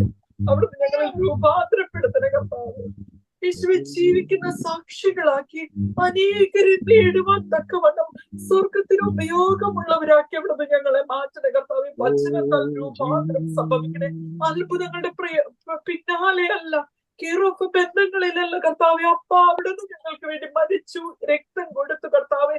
അവിടുന്ന് ഞങ്ങളെ മകനും മക്കളുമാക്കി സ്വീകരിച്ചു. ആകിയാൽ പിതാവെ, അങ്ങയോട് ചേരുവാൻ, അങ്ങയുടെ വചനത്തെ അതുപോലെ ആശ്ലേഷിക്കുവാൻ, ഏത് പ്രതിസന്ധിയിലും അങ്ങയോട് സ്നേഹത്തോടെ ചേർന്നിരിക്കുവാൻ, ഈ വചനത്തെ മുറുകെ പിടിക്കുവാൻ കർത്താവെ ഞങ്ങളെ സഹായിക്കണേ. അങ്ങയുടെ വചനം തേനും തേൻകട്ടിയേക്കാൾ മാധുര്യമുള്ളതാണല്ലോ കർത്താവെ. അത് ഞങ്ങളുടെ പാദത്തിന്റെ ദീപവും വഴിയിൽ പ്രകാശവുമാണല്ലോ കർത്താവെ. അവിടെ it's lamp to the feet and light to path കർത്താവെ. അത് ഞങ്ങളുടെ ഒരു സ്റ്റെപ്പ് ബൈ സ്റ്റെപ്പ് ആയിട്ട് അവിടെ നിന്ന് നടത്തുന്നല്ലോ കർത്താവെ. ഓടിപ്പോകേണ്ടിടത്തല്ല, സ്റ്റെപ്പായിട്ട് അവിടുന്ന് ഞങ്ങളെ ഗൈഡ് ചെയ്യുന്ന ആ കൃപയ്ക്കായി സ്തോത്രം കർത്താവെ. അവിടുന്ന് ഞങ്ങൾ ഈ ഒരു ക്ലാസ്സുകളുടെ ഓരോ സെഷൻ കഴിയുമ്പോഴും അടിമുടി രൂപാന്തരപ്പെടുത്തണേ. ഞങ്ങളുടെ ചിന്തകളെ, ഞങ്ങളുടെ സംസാരങ്ങളെ, ഞങ്ങളുടെ പ്രവൃത്തികളെ, ഞങ്ങളുടെ ഇടപെടലുകളെ എല്ലാം കർത്താവെ വചനം രൂപാന്തരപ്പെടുത്തണേ കർത്താവെ. വചനം ഞങ്ങളുടെ ജീവിതത്തിലേക്ക് ഇറങ്ങണേ. ഫസ്റ്റ് പറയാറുള്ളത് പോലെ തീയിലൂടെ കടന്നിട്ട് തീയായി പുറത്തു വരുവാൻ തക്കവണ്ണം കർത്താവെ അവിടുന്ന് ഞങ്ങളെ ഈ തീയിലൂടെ കടത്തിവിട്ട് വചനത്താൽ രൂപാന്തരപ്പെടുത്തി കർത്താവെ ഒരു പുതിയ മനുഷ്യരാക്കി മാറ്റണേ കർത്താവെ. യേശുവെ അവിടുന്ന് ഞങ്ങളെ പഠിപ്പിക്കണേ, പഠിച്ച കാര്യങ്ങൾ കർത്താവ് ഞങ്ങൾക്ക് ഓർമ്മ നിൽക്കുവാൻ തക്കവണ്ണം കർത്താവെ അവിടുന്ന് കൃപ നൽകണേ. പഠിക്കുന്ന വചനങ്ങൾ കർത്താവ് ഇത് ഹൃദയത്തിൽ പതിക്കുവാനും അത് ഓർമ്മയിൽ നിൽക്കുവാനും കർത്താവ് മരണം വരെ ഓർമ്മയിൽ നിൽക്കാൻ ഒരു കൃപ ഞങ്ങൾക്ക് എല്ലാവർക്കും നൽകണേ. വേദ വിദ്യാർത്ഥികൾക്ക്, ഈ സെമിനാരിയിൽ പഠിക്കുന്ന ഓരോ മക്കൾക്കും പഠിക്കുന്ന വചനങ്ങൾ ഓർക്കാൻ കർത്താവെ കൃപ നൽകണേ. യേശുവെ സകലതും യേശുവിന്റെ നാമത്തിൽ തന്നെ പ്രാർത്ഥിക്കുന്ന കൃപയോടെ കേൾക്കണേ. റൊണാൾഡോ ഒരു വാക്ക് പ്രാർത്ഥന. Thank you, Holy Spirit. അടിമകൾ സംഘത്തിലേക്ക് എന്റെ ദയക്കായി യാചിക്കുന്നു. നീ അടിമകൾ വഴി നടക്കുന്ന ദൈവമായിരിക്കാൻ ശ്രമിച്ചു. എന്റെ വചനം പഠിപ്പാൻ അടിമകളെ സഹായിക്കാൻ ദൈവത്തിന് കൃപയ്ക്കായി എന്റെ വചനത്തിന്റെ ശക്തി പ്രസാവേ അങ്ങേ ഭയത്തോടെ കരയിലോട് സേവിപ്പാൻ ഹല്ലേലൂയയുടെ വചനത്തെ വായിപ്പാൻ വിദ്യാർക്കാൻ ഹല്ലേലൂയ കർത്താവേ ഓരോ ദിവസവും കൂടി ജീവന്റെ പരിണമിക്കുവാൻ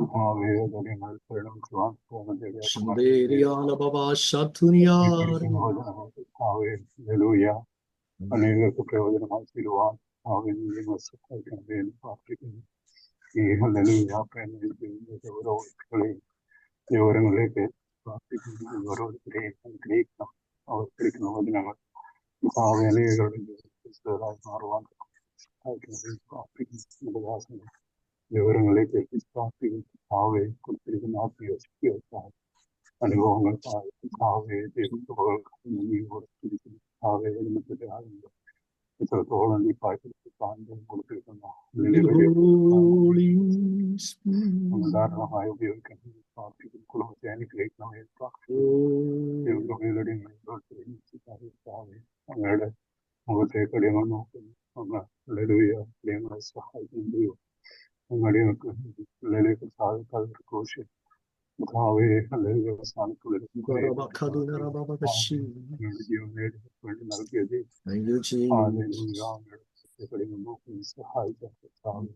എല്ലാവരെയും ഓരോ പ്രാവശ്യം കൊടുത്താൽ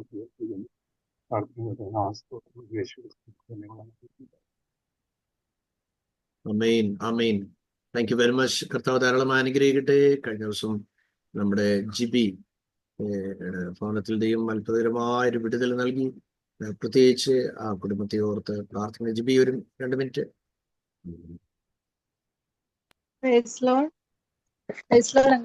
കേൾക്കാമോ? കേൾക്കാം. കഴിഞ്ഞ ദിവസം ഞാൻ പ്രേയറൊക്കെ കഴിഞ്ഞിട്ട് പ്രേയറെല്ലാം കഴിഞ്ഞ് കിടക്കാൻ പോകുന്ന സമയത്ത് ഉറങ്ങിയില്ല. കിടക്കാൻ പോകാൻ വേണ്ടി പെട്ടെന്ന് എന്റെ ഹൃദയത്തിൽ ആരോ ഇങ്ങനെ പറയാ, കുഞ്ഞിന് ബ്രെയിൻ ഡെത്ത് സംഭവിക്കാൻ പോകുകയാണ്. എന്റെ മനസ്സിൽ അത് ഇങ്ങനെ പറഞ്ഞിട്ട് ഞാൻ വായിൽ അത് ഏറ്റു പറയുമോ, ഒരു 2-3 ടൈംസ് ഏറ്റു പറഞ്ഞതും പെട്ടെന്ന് ഞാൻ യേശുവിന്റെ നാമത്തിൽ എഴുന്നേറ്റ് പ്രാർത്ഥിച്ച് ശ്വാസിച്ച്, കർത്താവെ അത് എനിക്ക് പരിചയമുള്ളത് എന്റെ കുഞ്ഞിന് ഒരു വ്യക്തി ജീവിതങ്ങളും അത് സംഭവിക്കരുതെന്നും പറഞ്ഞ് ഞാൻ കുറെ നേരം അതും ആ വിഷയവുമായിട്ട് മല്ല് പിടിച്ച് പ്രാർത്ഥിക്കാനിടയായി. എന്നാൽ എന്റെ ഹൃദയത്തിൽ അത് ഭാരമായിട്ടൊന്നും തോന്നിയില്ല. ദൈവം അത് കേൾപ്പിച്ചപ്പോ ദൈവം അത് വിടുതൽ കൽപ്പിക്കുമെന്ന് എനിക്കറിയാം. ഞാൻ വീട്ടിൽ പറഞ്ഞു. അപ്പൊ മമ്മി പെട്ടെന്ന് ചോദിച്ചു, എന്നാ പറ്റുമോളെ രാത്രി പെട്ടെന്ന് ഇങ്ങനെ ഇത്രയും നേരം അന്യഭാഷയിൽ ദൈവത്തെ ആരാധിച്ചു അത്രയും സമയം. അത് കഴിഞ്ഞ് രാവിലെ ഡ്യൂട്ടിക്ക് വന്നപ്പോ ഞാൻ പറഞ്ഞു, കുഞ്ഞിന് ഇങ്ങനെ സംഭവിക്കുന്നു എന്നിങ്ങനെ എന്നോട് എന്റെ മനസ്സിൽ ഇങ്ങനെ പറഞ്ഞു. അത് ഞാൻ വായ കൊണ്ട് ഇങ്ങനെ ഏറ്റു പറഞ്ഞു. 2-3 വട്ടം അത് റിപ്പീറ്റ് ചെയ്ത് ഞാൻ തന്നെ പറയുക. എനിക്കറിയില്ല എന്താ സംഭവിച്ചത്. ഞാൻ ഇവിടുന്ന് പറഞ്ഞിട്ട് പോയി. എന്നാൽ പ്രാർത്ഥിച്ച് മുദ്രയിട്ടൊക്കെ പോയി. അങ്ങനെ ഡ്യൂട്ടി കഴിഞ്ഞ് ഇന്നലെ വന്നപ്പം അച്ഛൻ പറയുക, സത്യം പറഞ്ഞ കുഞ്ഞിനെ കിടത്തിയിരുന്ന തൊട്ടില് ഹാങ് ചെയ്തിരുന്ന കൊളുത്തിനൊന്നും യാതൊരു കേടുപാടുമില്ല. കെട്ടിയിരുന്ന വള്ളി അഴിഞ്ഞിട്ടില്ല. പക്ഷെ അത് അതിൽ നിന്ന് ഇറക്കി തറയിൽ പോകുന്നത് പോലെ അത് പൊഴിഞ്ഞ് തറയിലോട്ട് പോകാന് ആ ഓൺ ദ സ്പോട്ടിൽ തന്നെ അച്ഛൻ അത് കാണുവാനും ഓടിപ്പോയി കുഞ്ഞിനെയും ആ തൊട്ടിലൂടെ പിടിച്ച് കട്ടിലയിലോട്ട് തന്നെ കുഞ്ഞിനെ അങ്ങനെ കിടത്താന്. അത് പക്ഷെ അച്ഛന്റെ കണ്ണപ്പോ അത് കണ്ടില്ലായിരുന്നെങ്കിൽ അതിൽ കുറച്ച് ഹൈറ്റിലായിരുന്നു ആ തൊട്ടില്. ദൈവം ഒരു വലിയ അനർത്ഥത്തിൽ നിന്ന് വിടുവിച്ചു. ദൈവമക്കളുടെ പ്രാർത്ഥന ഈ മീറ്റിങ്ങില്, നിങ്ങളുടെ ഓരോരുത്തരുടെയും പ്രാർത്ഥന എനിക്ക് ഏറ്റവും അനുഗ്രഹവും വിടുതലും തന്റെ ദാസന്മാരെ അറിയിക്കാതെ ദൈവം ഒന്നും ചെയ്യത്തില്ലെന്നുള്ളതുപോലെ കർത്താവ് ഓരോ ദിവസവും വരുന്നതൊക്കെ ദൈവം അറിയിച്ച് ഓരോ ദിവസവും ജീവിതം മിറക്കിളാക്കി ദൈവം നടത്തുന്നു. വീണ്ടും ദൈവം ഞങ്ങളെ ഓർത്ത് പ്രാർത്ഥിക്കുന്നു. കർത്താവിന്റെ ദാസന്മാരെ, വിലപ്പെട്ട ദൈവമക്കളെ, നമ്മുടെ എല്ലാവരുടെയും ജീവിത പങ്കാളികളെയും നമ്മുടെ കുഞ്ഞുങ്ങളെയും കൊച്ചുമക്കളെയും എല്ലാവരെയും ഒരു നിമിഷം ദൈവത്തിന്റെ കരങ്ങളിൽ ഏൽപ്പിച്ച് നമുക്കൊന്ന് സ്തോത്രം ചെയ്യാം. യേശുവിന്റെ രക്തം കൊണ്ടും ദൈവവചനം കൊണ്ടും യേശു ക്രിസ്തുവിന്റെ നാമം കൊണ്ട് അവരെ മുദ്രയപ്പെടേണ്ടതിനായി സ്തോത്രം ചെയ്താട്ടെ. കുഞ്ഞാടിന്റെ രക്തം, അതെ, പെസഹ കുഞ്ഞാടകത്ത് അറുക്കപ്പെട്ട് അതിന്റെ രക്തം കൊണ്ട് കട്ടളക്കാലിന്മേലും കുറുമ്പടിമേലും പുരട്ടിയതിനാൽ അമേൻ ഉരുപിടിച്ച വാളുമായി സംഹാരദൂതൻ രക്തം പുരട്ടാത്ത ഭവനങ്ങളെ മുഴുവൻ അതേ സംഹരിക്കാൻ ഇസ്രായേലിൽ ഇറങ്ങി വന്ന് നമ്മൾ കാണുന്നു. പക്ഷേ കർത്താവ് പറഞ്ഞു, അതെ, നിങ്ങൾ ഒരു കുടുംബത്തിന്റെ രക്ഷയ്ക്ക് വേണ്ടി കുഞ്ഞാടിനെ അറുത്ത് അതിന്റെ രക്തം കട്ടളക്കാലിന്മേലും കുറുമ്പടിമേലും നിങ്ങൾ പുരട്ടണം. അപ്പോൾ സംഹാരകൻ അത് കാണുമ്പോൾ ഒഴിഞ്ഞു പോകുമെന്ന്. രാവിലെ സമയം എൻ്റെ സഹോദരങ്ങളെ, ഒരു കുഞ്ഞാട് നമുക്ക് വേണ്ടി അറുക്കപ്പെട്ടു. നമ്മുടെ കർത്താവായ യേശു ക്രിസ്തു തന്നെ ആ പരിശുദ്ധ രക്തം കൊണ്ട് നമ്മെയും നമ്മുടെ ജീവിത പങ്കാളികളെയും നമ്മുടെ കുഞ്ഞുങ്ങളെയും അവരുടെ കൂട്ടാളികളെയും നമ്മുടെ കൊച്ചുമക്കളെയും എല്ലാവരെയും യേശുവിന്റെ പരിശുദ്ധ രക്തത്തിൽ നമുക്ക് കവർ ചെയ്ത് ഒരു നിമിഷം ഒന്നിച്ച് പ്രാർത്ഥിക്കാം. Oh, thank you Jesus, thank you Jesus, thank you Jesus, thank you Jesus. Sister ഒരു വാക്ക് പ്രാർത്ഥിച്ചാട്ടെ. യേശുവിന്റെ രക്തം ചെയ്യും. സ്തോത്രം പരിശുദ്ധാത്മാവേ, നന്ദിയോട് സ്തോത്രം. Hallelujah, hallelujah, hallelujah. പരിശുദ്ധനായ ദൈവമേ, നന്ദിയോട് ഞങ്ങൾ അങ്ങയെ സ്തുതിക്കുന്നു. കർത്താവേ, നന്ദിയോട് ഞങ്ങൾ അങ്ങയെ സ്തുതിക്കുന്നപ്പാ. ഹല്ലേലൂയ. കർത്താവേ, അങ്ങയുടെ പാദപീഠത്തിൽ കർത്താവേ ഞങ്ങൾക്ക് ഹല്ലേലൂയ ഒരുമനപ്പെട്ട് ആയിരിക്കാനും അങ്ങയുടെ മാറ്റമില്ലാത്ത വചനം ഹല്ലേലൂയ കർത്താവേ ഹല്ലേലൂയ ശ്രമിപ്പാനും കർത്താവേ ഞങ്ങളെ തന്നെ അപ്പന്റെ സന്നിധാനത്തെ താഴ്ത്തുവാനും നീ കൃപ ചെയ്തതിനാൽ സ്തോത്രം. കർത്താവേ ഹല്ലേലൂയ. അങ്ങയുടെ ദാസൻ ഹല്ലേലൂയ പറഞ്ഞതായ വിഷയം അങ്ങയുടെ പാദപീഠത്തിൽ വെക്കുന്നു. കർത്താവേ സ്തോത്രം. ഹല്ലേലൂയ അപ്പാ സ്തോത്രം. ഹല്ലേലൂയ സ്തോത്രം. ഇസ്രായേൽ മക്കളുടെ ഹല്ലേലൂയ കർത്താവേ ഹല്ലേലൂയ കട്ടടമേലും കാലിൽ കുറുമ്പടിമേലും കുഞ്ഞാടിന്റെ രക്തം കൊണ്ട് മുദ്രയിട്ടതുപോലെ കർത്താവേ ഞങ്ങൾക്കുള്ള ഹല്ലേലൂയ സകലത്തിന്മേലും അവിടുന്ന് മുദ്രയിടുമാറാകണം യേശുവിന്റെ രക്തം കൊണ്ട്. കർത്താവേ സ്തോത്രം. ഹല്ലേലൂയ, ഹല്ലേലൂയ കർത്താവേ ഞങ്ങളുടെ ഹല്ലേലൂയ കർത്താവേ സ്തോത്രം. ഹല്ലേലൂയ കുഞ്ഞുങ്ങളെയും ഞങ്ങളുടെ കൂട്ടാളികളെയും കർത്താവേ ഞങ്ങൾക്കുള്ള സകലരെയും കർത്താവിന്റെ രക്തം കൊണ്ട് മുദ്രയിടുമാറാകണമേ കർത്താവേ. സംഹാരകൻ ഹാലേലിയ ഹാലേലിയ കർത്താവേ കടന്നു വരുമ്പോൾ ഹല്ലേലിയ രക്തം പുരണ്ട ഹാലേലിയ കർത്താവേ ഓരോ ഭവനങ്ങളെയും ഹാലേലി വിട്ടു പോകുവാൻ സ്വർഗമേ നീ ഇടയാക്കേണ്ടതിനായി പ്രാർത്ഥിക്കുന്ന യേശുവിന്റെ രക്തത്തിൽ ഞങ്ങൾ ആശ്രയിക്കുന്ന കർത്താവേ. അങ്ങയുടെ വചനത്തിൽ ഞങ്ങൾ ആശ്രയിക്കുന്ന കർത്താവേ. ഹല്ലേലിയ ഞങ്ങൾ അങ്ങയുടെ മുഖത്ത് നോക്കുന്ന കർത്താവേ. അങ്ങയുടെ മുഖത്ത് നോക്കുന്ന ഒരു മക്കളും ലജ്ജിതരായി തീരെയില്ല കർത്താവേ. ഞങ്ങൾ അറിയുന്നു കർത്താവേ കഴിഞ്ഞ നാളുകളിൽ ഹാലേലി നിമിഷം വരെയും അങ്ങയുടെ കരം ഞങ്ങളുടെ ജീവിതത്തിൽ ഹല്ലേലി വിടുതലിന്റെ കരം ഞങ്ങൾ അനുഭവിച്ചവരാണ് കർത്താവേ സ്തോത്രം. ഹാലേലൂയ ഹാലേലിയ ശത്രുവിന്റെ തലയെ തകർത്ത കർത്താവ് ഞങ്ങളോട് കൂടെ ഉള്ളതിനാൽ സ്തോത്രം. അവിടുന്ന് ജയവീരനായി ഞങ്ങളോട് കൂടെ ഉള്ളതിനാൽ ഞങ്ങൾ അങ്ങേ സ്തുതിക്കുന്ന കർത്താവേ. ഹാലേലൂയ നന്ദിയോട് സ്തോത്രം കർത്താവേ സ്തോത്രം. ഹാലേലിയ പ്രിയ സഹോദരി ഹാലേലിയ ഹാലേലിയ കർത്താവേ ടെസ്റ്റുമണിയെ കർത്താവേ ഹാലേലിയ ഓർത്ത് പ്രാർത്ഥിക്കുകയാണ് പ്രിയ ഹാലേലിയ പൈതലിനെ ദൈവം അത്ഭുതമായി വിടുവിച്ചതിനാൽ സ്തോത്രം. ഹല്ലേലൂയ തന്നിൽ ആശ്രയിക്കുന്നതിന്റെ മക്കൾക്ക് വേണ്ടി അവിടുന്ന് വീര്യം പ്രവർത്തിക്കുന്ന ദൈവമായിരിക്കാൻ സ്തോത്രം കർത്താവേ. ഹാലേലൂയ ഹാലേലൂയ നന്ദിയോട് സ്തോത്രം കർത്താവേ. ഞങ്ങളുടെ ഓരോ കുടുംബങ്ങളെയും യേശുവിന്റെ രക്തം കൊണ്ട് മുദ്രയിട്ട് ഞങ്ങൾ പ്രാർത്ഥിക്കുന്നു കർത്താവേ. ഹാലേലൂയ ഹാലേലൂയ നന്ദിയോട് സ്തോത്രപ്പ. അവിടുന്ന് ഞാൻ ഹാലേലൂയ സ്തോത്രം. ഹാലേലൂയ അവിടുത്തെ വചനം ഹാലേലൂയ തീയായി ഹല്ലേലൂയ ഹാലേലൂയ പാറയെ തകർക്കുന്ന ചുറ്റികയായി ഞങ്ങളുടെ ഹൃദയങ്ങളിൽ അവിടുന്ന് നൽകിയിരിക്കാൻ സ്തോത്ര. വചനം എന്ന വാളെടുത്തുകൊണ്ട് ഈ നാളുകളിൽ ശത്രുവിനെ ജയിപ്പാനുള്ള അമിത ബലം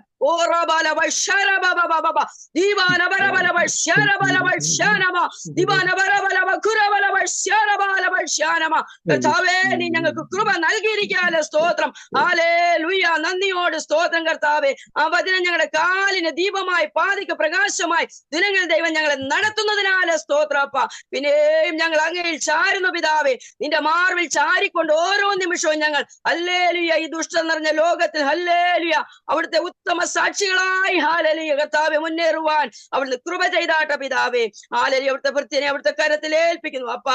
ധാരാളം അങ്ങേക്ക് വേണ്ടി ഓടേണ്ടതുണ്ടല്ലോ പിതാവേ. അവിടുന്ന് അധികമായി ബലപ്പെടുത്തണമേ, ശക്തീകരിക്കണമേ. ഹല്ലേലൂയ കർത്താവേ. ഹല്ലേലൂയ കൊടുത്തിരിക്കുന്ന ദർശനങ്ങൾക്കായി സ്തോത്രം. ഹല്ലേലൂയ ദൈവ സാന്നിധ്യം അതിന്മേലുള്ളതിനാല് സ്തോത്രം പിതാവേ. ഹല്ലേലൂയ പ്രേറ്റവനെ ദൈവം അനുഗ്രഹിച്ചിരിക്കാല് സ്തോത്രം. അതിനുള്ള വഴികളും വാതിലും കർത്താവ് തുറന്നിരിക്കാല് സ്തോത്രം. സ്തോത്രം സ്തോത്രം കർത്താവേ. നന്ദിയോട് സ്തോത്രം. പ്രാർത്ഥന കേട്ടതിനാൽ സ്തോത്രം. സകലവും അടിയങ്ങൾക്കായി ജീവനെ എത്തുന്ന യേശുപ്പത്തിന്റെ തന്നെ നാമത്തിൽ താഴ്മയോടെ അപേക്ഷിക്കുന്നു. കൃപ തോന്നി പ്രാർത്ഥനയായിട്ട് ഉത്തരമറിയാട്ടെ പിതാവേ. ആമേൻ. കർത്താവായ യേശുക്രിസ്തുവിന്റെ കൃപയും പിതാവായ ദൈവത്തിന്റെ പരിശുദ്ധാത്മാവിന്റെ കൂട്ടായ്മ എല്ലാവരോടും കൂടി ഇരിക്കുമാറാകട്ടെ. ആമേൻ. കർത്താവ് നമ്മെ ധാരാളമായി അനുഗ്രഹിക്കട്ടെ. See you in the evening. God bless you everyone. Amen. Thank you.